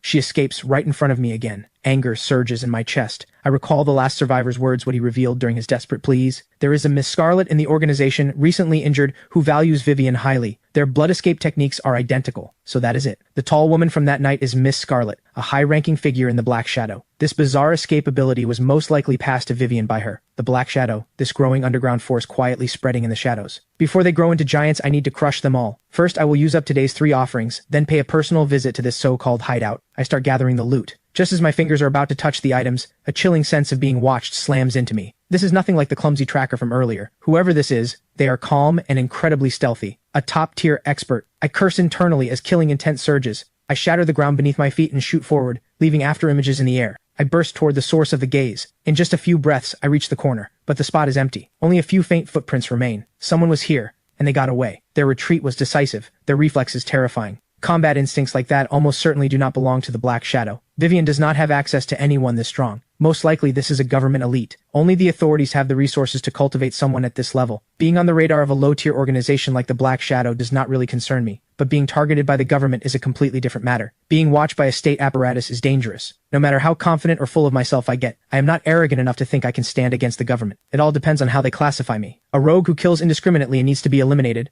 or a civilian-level powerhouse worth recruiting and using. I let out a soft chuckle and continue collecting the loot. 2 kilometers away, the scout agent Panther leans against a cold wall, drops of sweat falling. This sweat is not from running, it is from fear. That ghost-like speed, that explosive raw power, and those cold, emotionless eyes. How did he detect me? No target has ever spotted me before. Inside the Anomaly Affairs Bureau, he is the top tracking and counter-tracking expert. No, he has to report this immediately. This is Panther, requesting immediate extraction. The target spotted me. He almost caught me. What? Commander Ryan and every staff member listen in stunned silence. The Bureau goes dead quiet. Even Panther, normally cold and composed, lost his cool over a single target. I only got 1 photo. I am sending it back. Take a look. Ryan and the others immediately view the photo on the big screen. This time the angle is clear. Not just a side profile. Emily stares hard at the screen, her pupils contracting. I remember now. The abnormal energy fluctuation I sensed at the wet market that day was him. I thought it was just my imagination. Leftover energy from the wrathful monk. Ryan's face turns grim to the extreme. So he was already watching us back then? Suddenly, a quiet voice speaks up. Everyone turns. A female agent points at the screen with a strange expression. Could he be the one behind the gold light and red light incidents? The command center fills with sharp intakes of breath. Several senior analysts shake their heads, their faces full of disbelief. It is absurd. He looks far too young with no apparent background. Ryan rubs his head. He has a splitting headache. While everyone debates, a grim-faced investigator strides in. Commander Ryan, Professor Carter, we have completed his full background check. Ryan takes a deep breath and flips open the first page of the file. The first page shows my standard ID photo. The young man in the picture has clean eyes, even a hint of a sunny smile at the corner of his mouth. His personal record is similarly plain, almost too simple, with no criminal record or violent tendencies. Until Ryan flips to the very last page. Family relations. Pupils across the command center contract sharply. Father, John. Status, deceased. Mother, Linda. Status, deceased. Date of death, June 7th. Cause, car accident. The investigator submitting the report adjusts his glasses, his expression heavy. Commander, I dug through the case files from that accident. Suspiciously convenient. Several leads appear to have been forcibly buried. The surveillance broke down 1 day in advance. The driver's cause of death does not match the report. A staff member who insisted on pursuing the case ended up dead a month later. His entire family killed in a gas poisoning accident. Ryan takes a hard drag from his cigarette. Ethan's father was a veteran scout. During an undisclosed overseas conflict,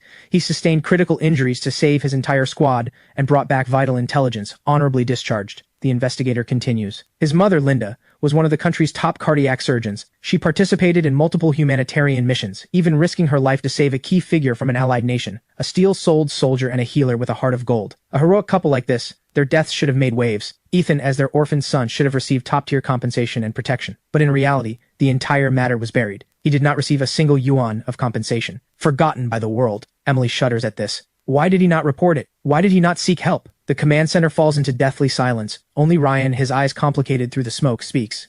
Emily, think about it. A college student in his 20s, his parents suddenly killed. Every witness either dead or injured. Would he dare to make noise? Maybe this kid figured it out from the start. If he made noise, by the next day he would be the next victim of an accident. Only by living like a real orphan, head down, tail tucked, did he stay alive long enough to make it here. Professor Carter beside him adjusts his glasses and turns away. This water runs unfathomably deep. Ryan suddenly stands up. Liam, I need you to dig into that case from the side. For now, put all action plans regarding Ethan on hold. Until we know the truth, we make no judgments. He is not an enemy, at least not yet. Ryan picks up my file. Tonight's meeting is strictly classified. We cannot let Ethan's parents bleed, and then let their child keep shedding tears. Meanwhile, I have already completed 2 offerings. Both are epic grade items, only suitable as feed for the Crimson Throne. I keep searching and finally stop in front of a foul-smelling abandoned building. A crooked sign hangs above it. Pet market. I instinctively cover my nose, but the eye of truth picks up a faint energy fluctuation. Going by past experience, I push open the rusted iron door without hesitation. The air inside reeks of decay. Countless iron cages are piled in the corners. Suddenly, I freeze. An altar unlike anything I have seen before stands in front of me. It looks similar to the Crimson Throne. Over 2 meters across, a massive flesh cocoon radiating an ominous aura. Shadows of worms are devouring and tearing at each other inside, as if forging the ultimate king who would finally emerge from the cocoon. This thing is actually an altar? I do not dare get close. From a distance, I activate the Eye of Truth. After several long seconds, text finally appears. Altar number 1748. Connected coordinate. The ancient nest of eons. The shadow must follow the form. The heart must be unified. But invisible chains, how can they forge a mortal vessel? I seek a single empty paper to shape an unwavering heart. I stare at this cryptic riddle. My scalp tingles. So it is the legendary worm sorcery. And it is throwing word games at me too. I read it over and over but cannot figure out what it actually wants. I give up trying to think it through. I pull out my phone and start searching. After reading the results, things start to clear up. The shadow must follow the form,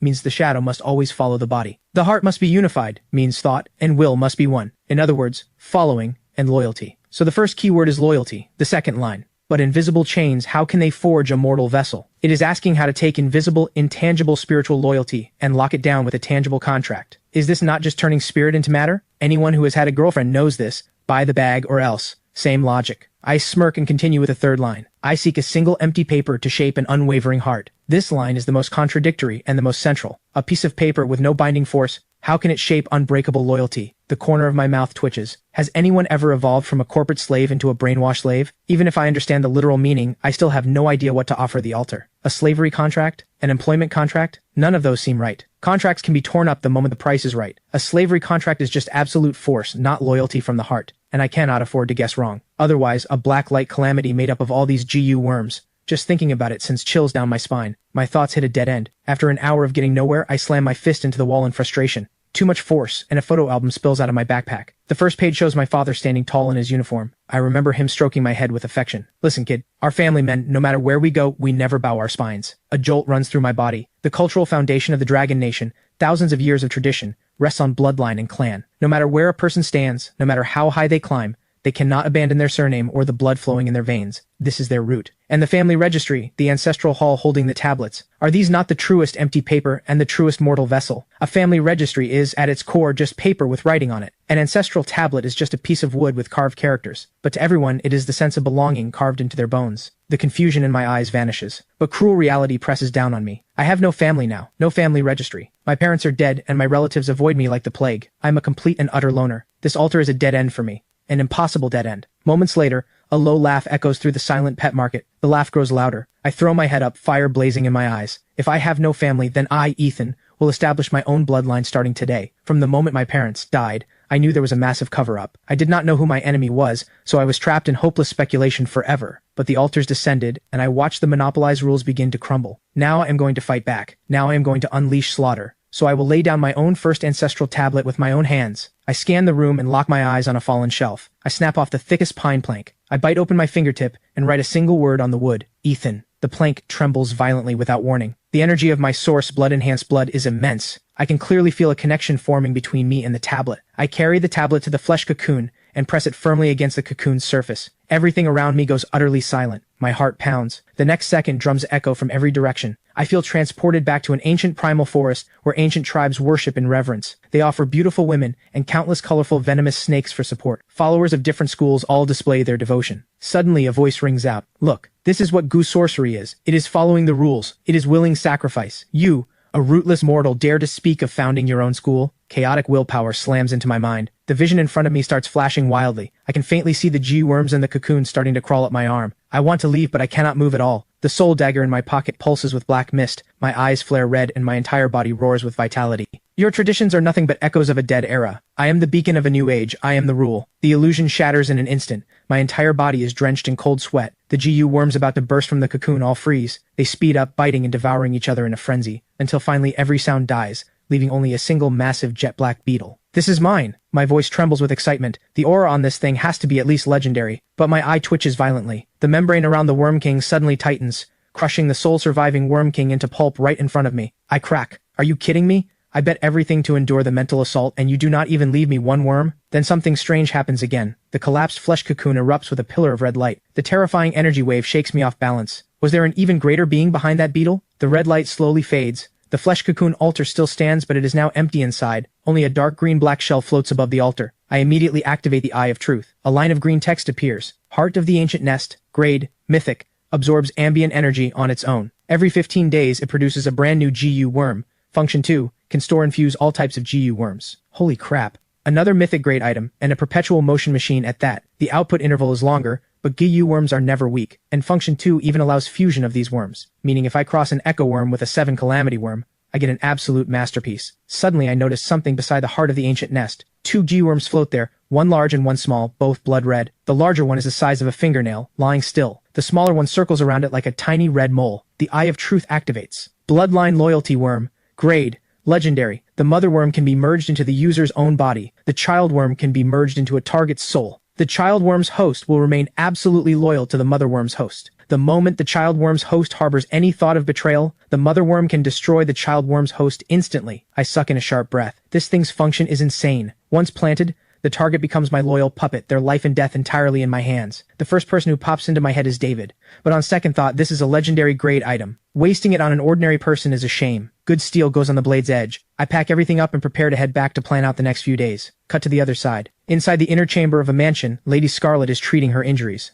The hidden wounds from her earlier encounter with me are torturing her. At that moment, the door bursts open. Vivian stumbles in, covered in blood, both arms broken, looking like a drowned dog dragged out of a mud pit. Scarlet's eyes are full of disgust. Trash, how did you end up like this? Vivian immediately starts sobbing. I was ambushed by my loser ex. I do not know what dark sorcery he learned, but he killed every bodyguard protecting me. He has zero respect for our Black Shadow. He even forced our branch hideout's location out of one of them. Scarlet is dumbfounded. You got your whole squad solo wiped by your loser ex, and you still have the nerve to cry? But she has no time for this nonsense. Since the ex knows the hideout's location, just in case, Scarlet directly dials her subordinate Hawk. Maximum security at the hideout. Double the manpower. Lock the place down like a fortress. Remember, nothing must interfere with my plan. She hangs up, wincing in pain, her thoughts drifting again to that terrifying man. By the early hours of the morning, the gray rain falls right on schedule. I stand under the eaves with a cup of stillness in hand. This cup is genuinely useful. No wonder so many people love cups. From now on, anyone trying to mutate, one splash and I confiscate their weapon of choice. Back in my bedroom, I start counting my assets. Mythic grade items, the Abyssal Dragon Egg, the Soul Dagger, and the Heart of the Ancient Nest. Legendary grade, the Dimensional Vault, the Pocket Watch of Fate, and the Star of Hope. Plus the newly acquired Loyalty Worm. The luxury of this loadout could start a war if word got out. On top of that, I'm holding several bottles of source blood that can save a life or level me up. This is my foundation for surviving in this chaotic world. After all, the government has very likely noticed me, and with the Black Shadow organization that will not stop haunting me, a major battle is coming. I need to have everything in order. Just then my phone buzzes.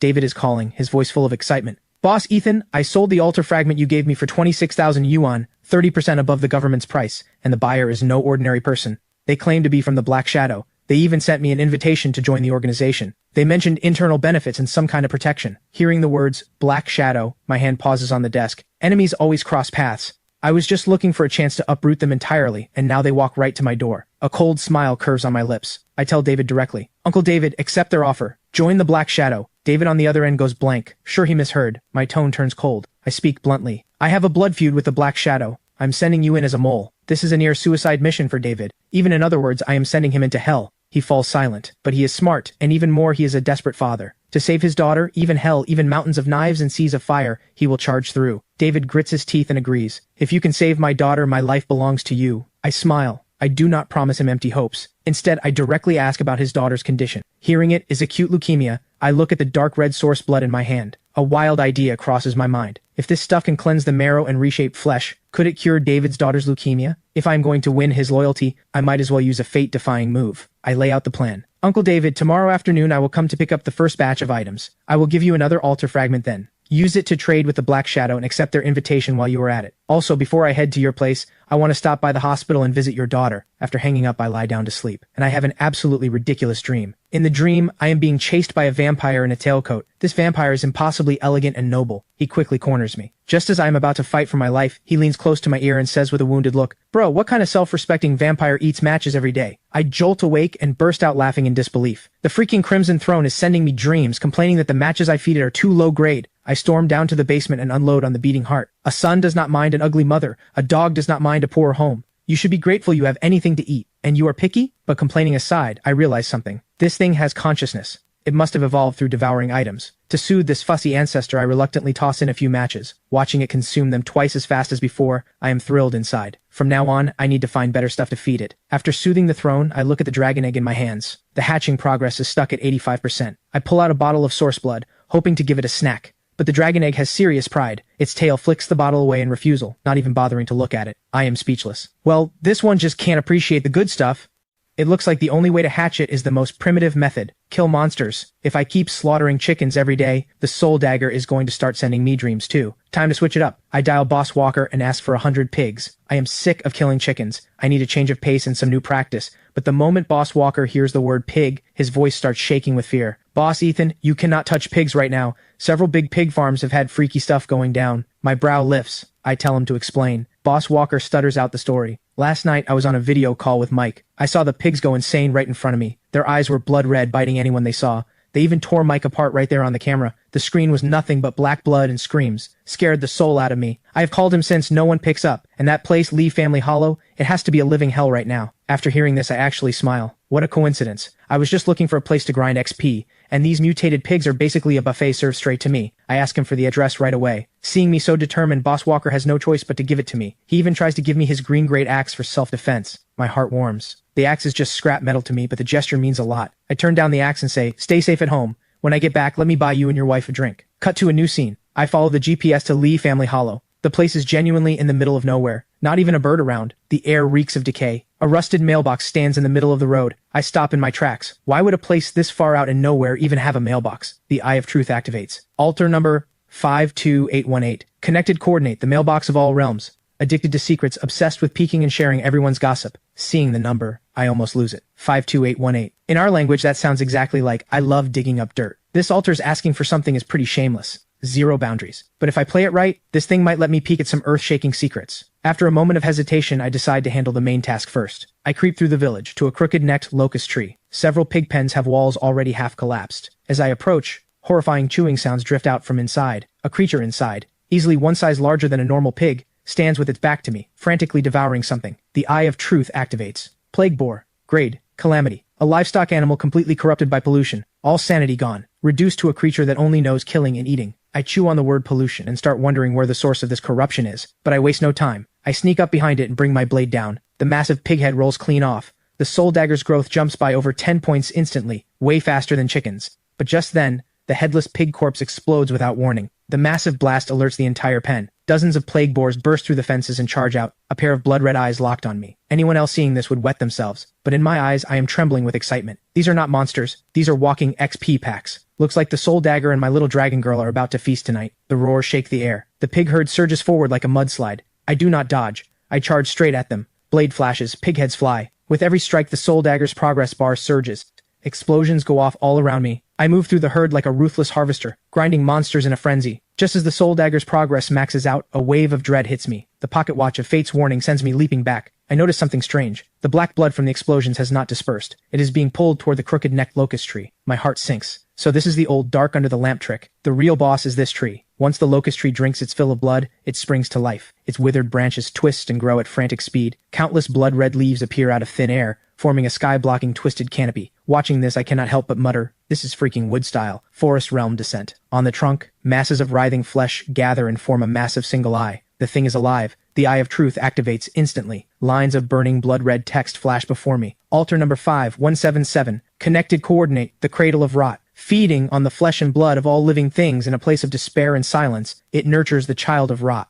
The number has a 5 in it. What does that mean? No time to think it through. The pressure this tree gives off is stronger than the epic grade wraith from before. This thing is nurturing some child of rot. I have to take it out before it fully forms. I grip the freshly upgraded soul dagger, killing intent surging. Just as I am about to charge, a deafening boom erupts. I detonate the vitality at my feet and shoot backward like an arrow. Where I had been standing, countless crimson vines have burst through the ground. The blood-red canopy above shakes violently. Tens of thousands of leaves transform into a rain of blades screaming down toward me. The entire area has become this creature's absolute domain. I activate the Eye of Truth one more time. The one-eyed tree demon's information finally appears. Caretaker Locust, grade, epic calamity. a calamity born from a mutated altar, tasked with guarding the descent of the child of Rot. So altars with a 5 in the number are mutated altars. No time to dwell on it. The pocket watch of Fate's bullet time activates instantly. The razor-sharp leaf rain is already at my head. I dance through the storm of attacks weaving between the gaps in the vines and blades. But the creature's firepower is overwhelming. A leaf glowing with eerie red light slices my arm. The flesh around the wound starts blackening and rotting. My face goes pale. The source blood inside me surges, forcibly suppressing the spread of that toxic power. But that moment of distraction costs me. A massive vine slams into my back. The hit nearly shatters my bones. I cough up a mouthful of blood. The threat of death looms again. Epic calamities really are way too overpowered. Another giant vine sweeps in. I cannot dodge it. Suddenly, I remember the cup of stillness with the gray rain inside. I decide to throw a Hail Mary. I pull out the cup of stillness and hurl the contents at the vine. A miracle. The vine that could crush a tank turns into rotten wood the instant it touches the gray rain. It crumbles to ash. The caretaker locust's single massive eye blanks out. It clearly does not understand what just happened. While it stalls, I push off and charge again. The caretaker locust goes berserk. Countless blood-red vines burst from the earth. This is its true complete form. But there is no retreat for me. I sprinkle the gray rain to clear a path while pushing through the storm of leaves toward its body. The cost is brutal. Countless wounds open across my body. My consciousness starts fading, but I get closer to that single eye. 30 meters, 20 meters, 10 meters. Then, the cup of stillness runs dry. My heart drops. No more life-saving trick. The caretaker locust seizes the moment. The trunk splits open and launches a killing blow black vine, so fast it sends despair through me. Even the pocket watch of fate shows nothing but the blood red of death in its prediction. At the last possible second, I pull out a match of hope and light it in the deepest darkness. With a thunderous boom, the flame touches the vine and triggers a massive explosion. The killing strike is forcibly halted. Fire conquers wood.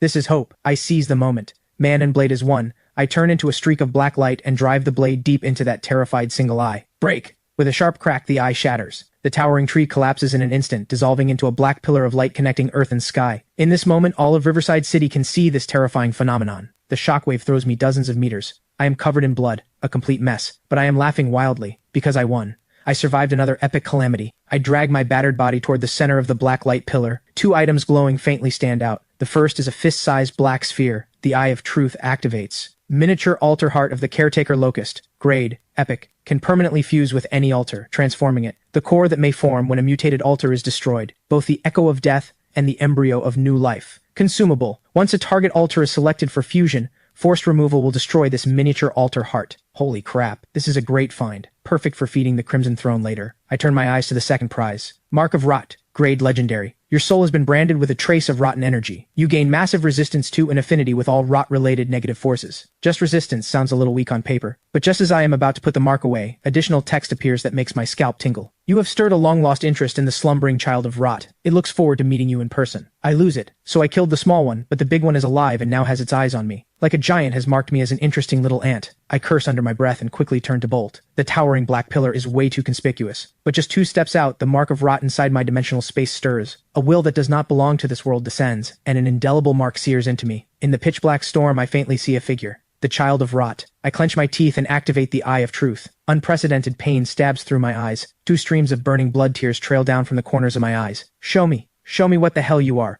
Name unknown. Grade unknown. Description unknown. Seeing this, I cannot suppress the surge inside me. I spit out a mouthful of black blood. The target seems to exceed the Eye of Truth's current limits. I have a lot of cheats stacked. In today's world, I am undoubtedly a powerhouse. But in front of those things, I am still just an ant. I lift my head toward the sky again. The figure has vanished. Meanwhile, all of Riverside City is in chaos. The Anomaly Affairs Bureau raises a Level 1 alert and names this towering blacklight event the Great Dark Sky. Scarlet also sees the phenomenon. She immediately gathers her elite forces and rushes to the scene. Every shady figure hiding in the shadows swarms toward Lee Family Hollow. Anyone with even a bit of power is heading there, hoping to grab a piece of the action. But I am the only one going the other way. I am heading to the gossip altar I found earlier, and checking on the upgraded Soul Dagger along the way. Middle Soul Dagger, grade mythic, new ability, immune to all mechanics. My mechanics override yours. New ability, Soul Nourishment. After killing a target, drain its life essence to sustain the wielder through endless slaughter. New ability, Godslayer's Aura. Deals 1000% damage to Mythic-Grade units. Looking at these insane stats, I almost want to bow to the Soul Dagger. Bro, you are a beast. The Soul Dagger's upgraded stats are absolutely insane.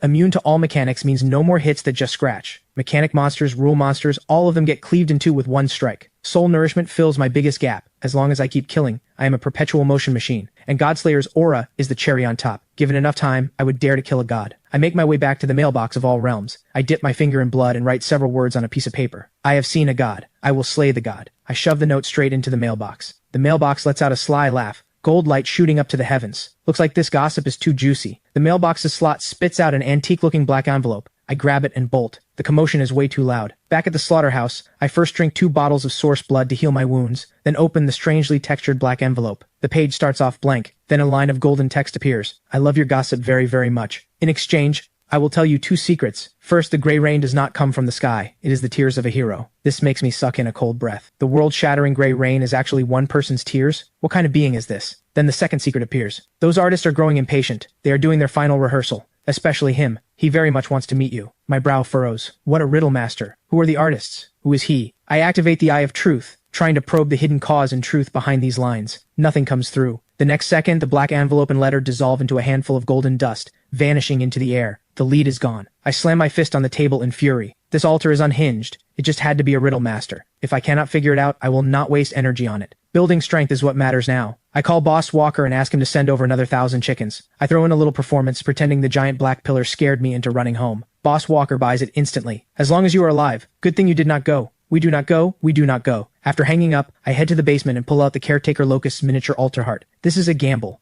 If I win, the Crimson Throne evolves. If I lose, I wasted an epic grade item. I wave the miniature altar heart in front of the throne, warning it not to just snack on it, then place it on. With a hissing sound, blue smoke rises. The miniature altar heart suddenly opens its single eye and extends countless black roots, trying to force a parasitic takeover. This completely enrages the slumbering king. The Crimson Throne shakes violently. Countless blood-red tentacles burst forth and crush the invading roots without mercy. In just 1 minute, the fight is over. The black roots are completely devoured. Everything goes still. Just as I am about to complain that I broke it, I see a bright green branch sprout from the center of the throne, with the translucent green fruit hanging at its tip. The Eye of Truth reveals, the Crimson Throne has fused with the Caretaker Locust's heart. New special trait, source blood will be drawn into the heart blood tree and brewed within the heart blood fruit. Brewed? My heart races, but I have no spare items to test with. Then a thought strikes me. I pull a regular bottle of source blood from the vault. Who says I cannot offer source blood to make source blood? This is exploiting a bug. This is recursion with extra steps. The Crimson Throne seems speechless, but obediently swallows it. Moments later, the fruit blazes with light, and a brand new bottle of source blood drops down. The liquid inside is now a vibrant green, full of life force. The Eye of Truth identifies it. Source blood, heart blood refined, boosts overall vitality, and more importantly, the effect is gentle. It can repair the body, purify the bloodline, and expel negative energy. Looking at this upgraded source blood, my breathing quickens. The improved version has arrived. I lock my eyes on the words purify the bloodline. An image flashes in my mind. David's daughter, the one with leukemia. Before, my odds were under 10%. I worried her fragile body could not handle the violent energy. But now, with this gentle, refined version, her chances of survival jump to 90%. This is custom-made medicine for her. I know exactly what this means. Not just saving a life, but an investment with incalculable returns. If I save his daughter, David, with his financial mind and sharp intellect, becomes my most loyal right-hand man. This is locked in. Feeling great, I pull out my phone to scroll through the forum. One glance, and my face changes instantly. What the hell happened? I expected the Caretaker Locust kill to dominate the trending list, but when I open the forum, the posts about the Riverside City Black Light are there, but they are buried under even more terrifying news. A string of bold, blood-red headlines fills my screen. All paper figures in the town have come to life, beating gongs and drums in the streets, holding ghost weddings and funerals, not for the faint of heart. High-res photos inside. Mahjong tiles clatter through the city at midnight, driving countless residents insane. Giant mutated sea creatures surface in the East Sea. Stones in the West River come to life, forming a beast army marching toward the cities. Plague abroad, volcanoes erupting. Clearly, every single one of these is the work of mutated altars I have not seen yet. The Caretaker Locust was not an isolated case. After the Blood Moon event, the world never returned to its old order. Mutated altars are spreading like wildfire, nurturing countless unknown horrors. This makes me realize I have to grow stronger faster. By 4 p.m., I have processed all 1,000 chickens. The Soul Dagger's 10,000 evolution points feel like a drop in the bucket. My little dragon girl's hatching progress hits 88.5%. Since my body is mostly recovered, I decide to go see David. This is the most critical step in my plan. When the call connects, David's voice sounds like the soul has been pulled out of him. He gives me a hospital address and hangs up. 40 minutes later, I see a David who has aged beyond recognition in the hospital hallway. He is on his knees, begging a doctor to save his daughter, even if it means going bankrupt to buy imported miracle drugs. The doctor sighs helplessly. The cancer cells are spreading too fast. Even a miracle could not save her. Hearing this, David and his wife completely break down. I walk over and pat his shoulder, then follow them into the hospital room. On the bed, a little girl named Stella has wasted away to bone. Seeing her parents come in, she still musters a brave little smile and even has the strength to call me uncle. That word twists something inside me. David drops to his knees beside the bed like a helpless child, holding his daughter's withered little hand, tears pouring down. Stella's eyes well up too. She reaches out her tiny skeletal hand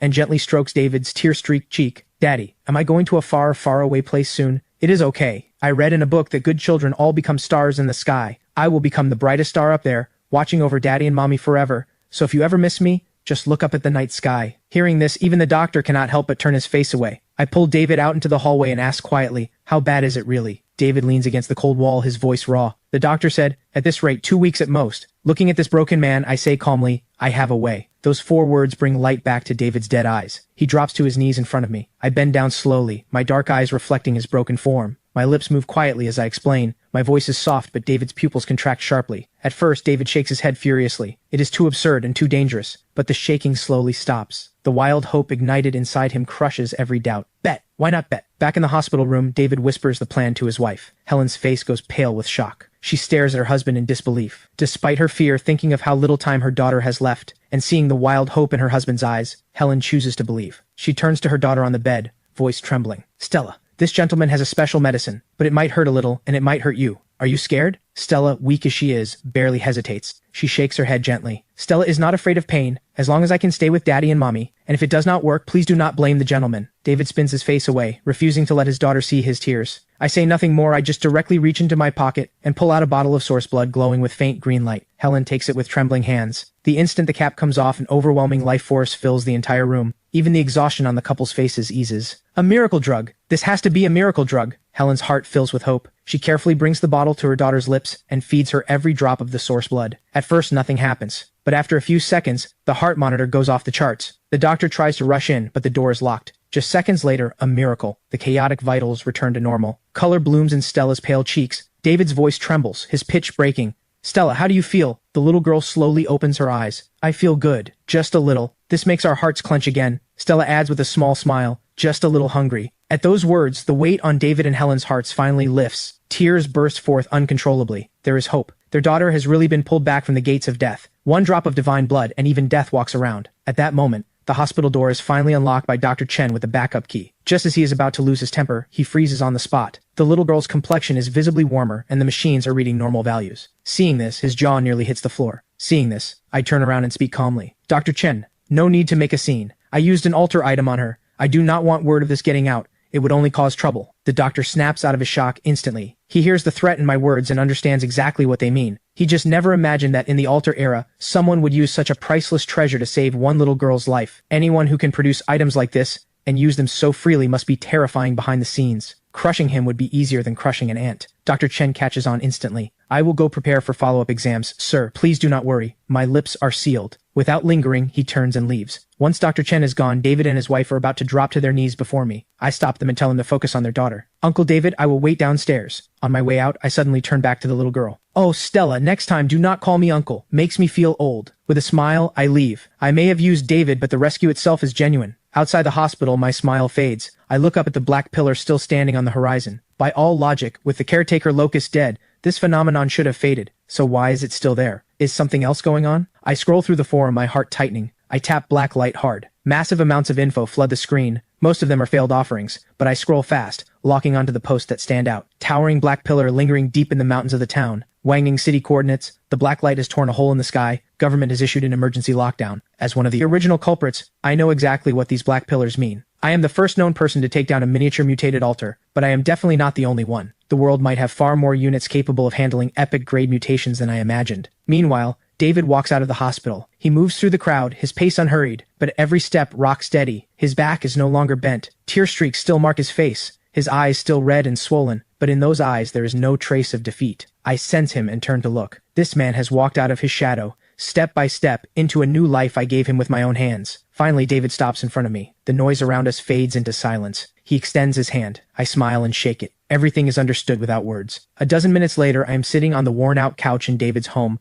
looking at the 17 white-grade items David has collected. The eye of truth scans them. Every single one is real. Good work. This time, with David watching, I wave my arm lightly. The pile of items vanishes into thin air. A miracle. David's pupils contract. He is shaken. I take in his reaction. Uncle David's loyalty is locked in, but beyond gratitude, I need him to never see the bottom of my depths. He needs to know there is a future with me. Also, as the head of the recycling network, this trick is genuinely hard to hide. I take out another altar fragment and toss it to him. This one, like I said before, take it to the Black Shadow. Get on the inside. Stay careful. Sir, do not worry. From a financial standpoint, this is venture investment. You invested in me. I will not let you take a loss. I nod with satisfaction and say nothing more. This is exactly what I want. A well-honed blade should have its own edge. My people should be like this. With everything arranged, the sky has darkened. I decline David and Helen's dinner invitation and leave the old apartment building alone. As I pass a street corner, the rich smell of baking stops me in my tracks. Fresh mooncakes. I look up at the bright, full moon and finally realize. Tomorrow is the Mid-Autumn Festival, our biggest reunion holiday. Boss, give me a few boxes of mooncakes. Anything except 5-nut, I will take. I carry the gift boxes into the night. I tear open a salted egg yolk and lotus paste mooncake and take a hard bite. The familiar taste makes my eyes burn. The next second,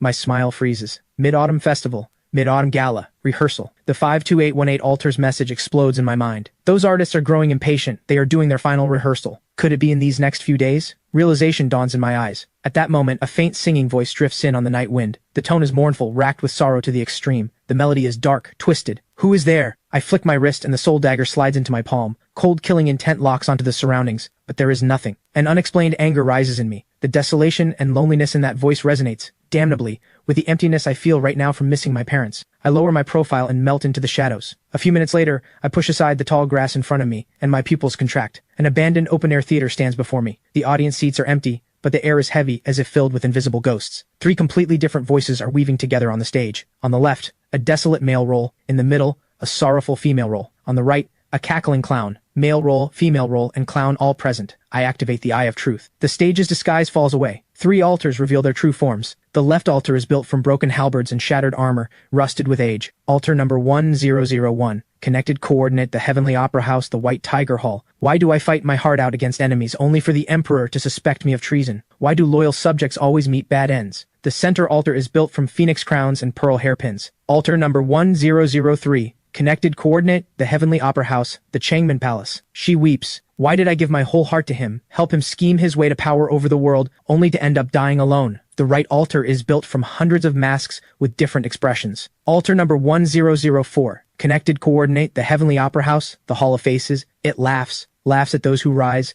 laughs at those who fall, laughs that all the world's people are blind fools. 3 top-tier altar numbers. 1 full of resentment, 1 full of sorrow, 1 full of nihilism. The pattern is clear. The loyal general is the male role. The devoted noblewoman is the female role. The cunning clown is the clown. Male role, female role, and clown all complete. But for this play to be sung with right and wrong made clear, one role is still missing. The one with the fiercest temper. The one who dares flip the table and set the rules. The painted face. So this is an unfinished broken play. They are trapped in tragedy with no way out. The key to breaking this is not applause or strange offerings. They need a judge to deliver the verdict. If they need someone to flip the table, then let me. My thoughts drift to the operas my father loved most. The painted face role represents order, represents the will of heaven. They love and hate clearly. Loyalty and treachery are judged on sight. They are true characters who stand tall and proud. A man should be like the painted face role. Black is black, white is white. You need your own moral compass and you keep your spine straight. Under the moonlight, I shake my head and smile bitterly. Dad said it well, but he earned countless military honors only to die in a wrecked car. Did his loyal bones ever rest in peace? Mom had a heart of mercy, saving lives only for her white coat to be stained with blood. Grief and rage erupt from the deepest part of my soul like a volcano that has been building for billions of years. A broken play indeed. A fitting ending of dying without peace. A fitting tale of unwavering through life and death. I step onto the ruined stage. War drums seem to sound at my arrival. If we are going to perform, then let us perform until our hearts are spent. I walk to the edge of the stage and meticulously straighten my clothes. Proper attire is a sign of respect, not for this stage, not for these altars, but for the role I am about to play. I become the painted face and roar at the male role altar. General,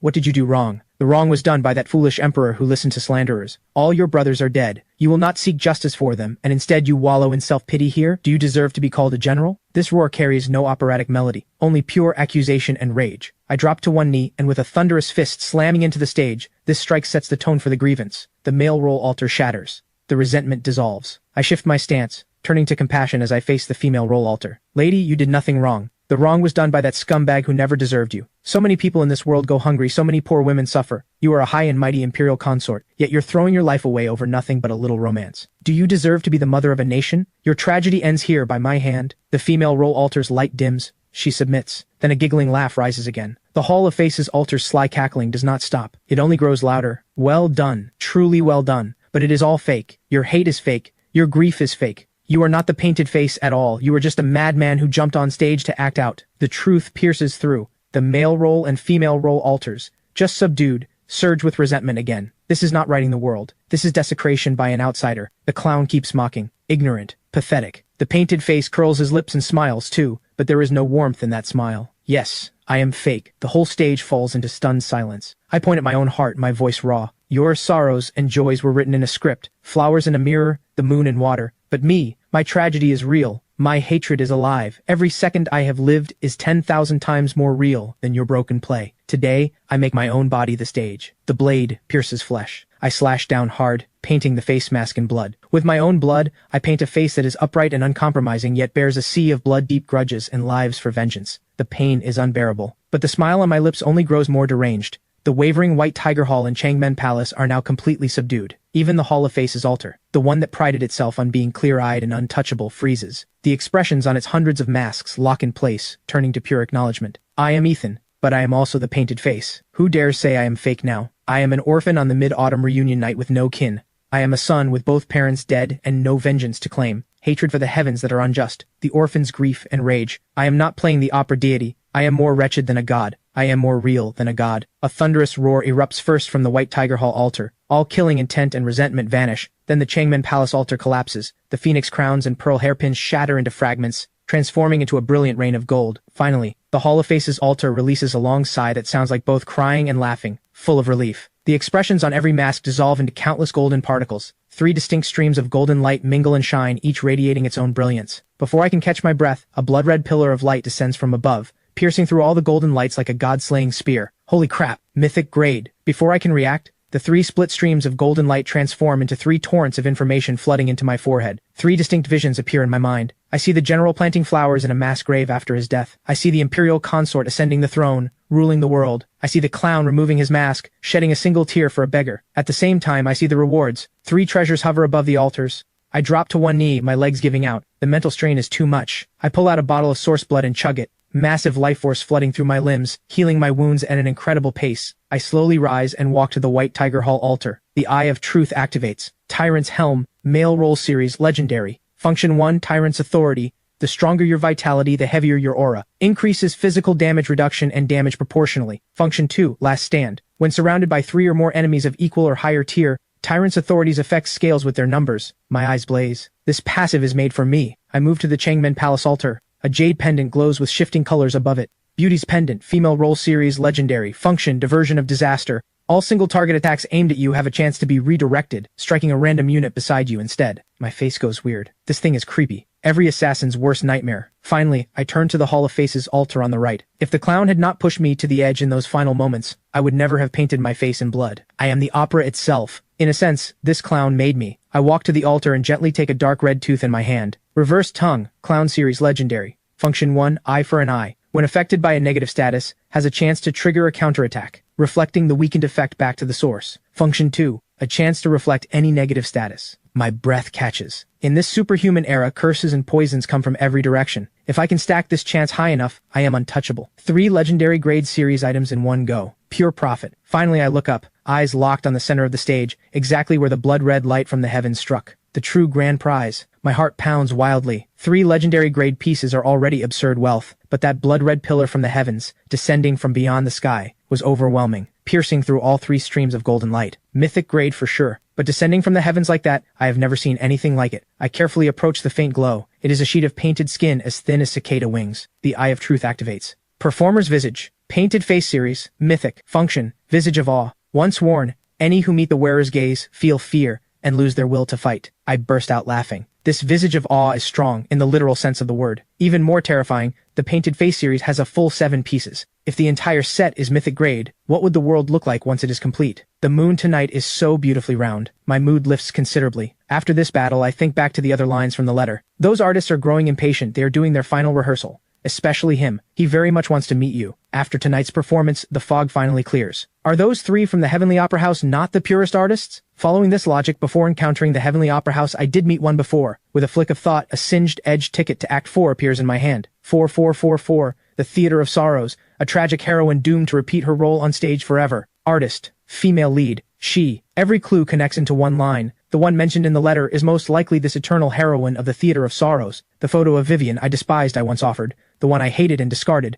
earned me the ticket. That was a karmic bond between me and her, already formed long ago. No wonder the Eye of Truth shows cause and effect. Offerings come with delayed payback apparently. I instinctively check the date on my phone. August 14th, Tomorrow is the Mid-Autumn Festival. Final rehearsal. The meaning is clear. What plays out tomorrow is not a mid-autumn celebration. It is the formal performance the artists from the Theater of Sorrows are presenting to the entire world. Two deadly questions stand before me. First, is the eternal heroine seeking me a blessing or a curse? Second, how exactly will these artists descend tomorrow? What do I do? A flash of fierceness crosses my eyes. I pull 3 core items from the dimensional vault. The abyssal dragon egg, the soul dagger, the bloodline loyalty worm. I gently touch the soul dagger. It is cold to the touch, yet linked to my soul. This thing has blocked plenty of mental attacks for me. My gaze shifts to the bloodline loyalty worm. The 2 worms, one large and one small, crawl obediently onto my fingertip. From now on, you bear the name Soul too. I will call you Soul Worm. Finally, I look at the abyssal dragon egg nuzzling against my arm. Calling you Little Black sounds bad. Soul Dagger, Soul Worm, Soul Egg, the Soul Name team is officially formed today. My phone buzzes.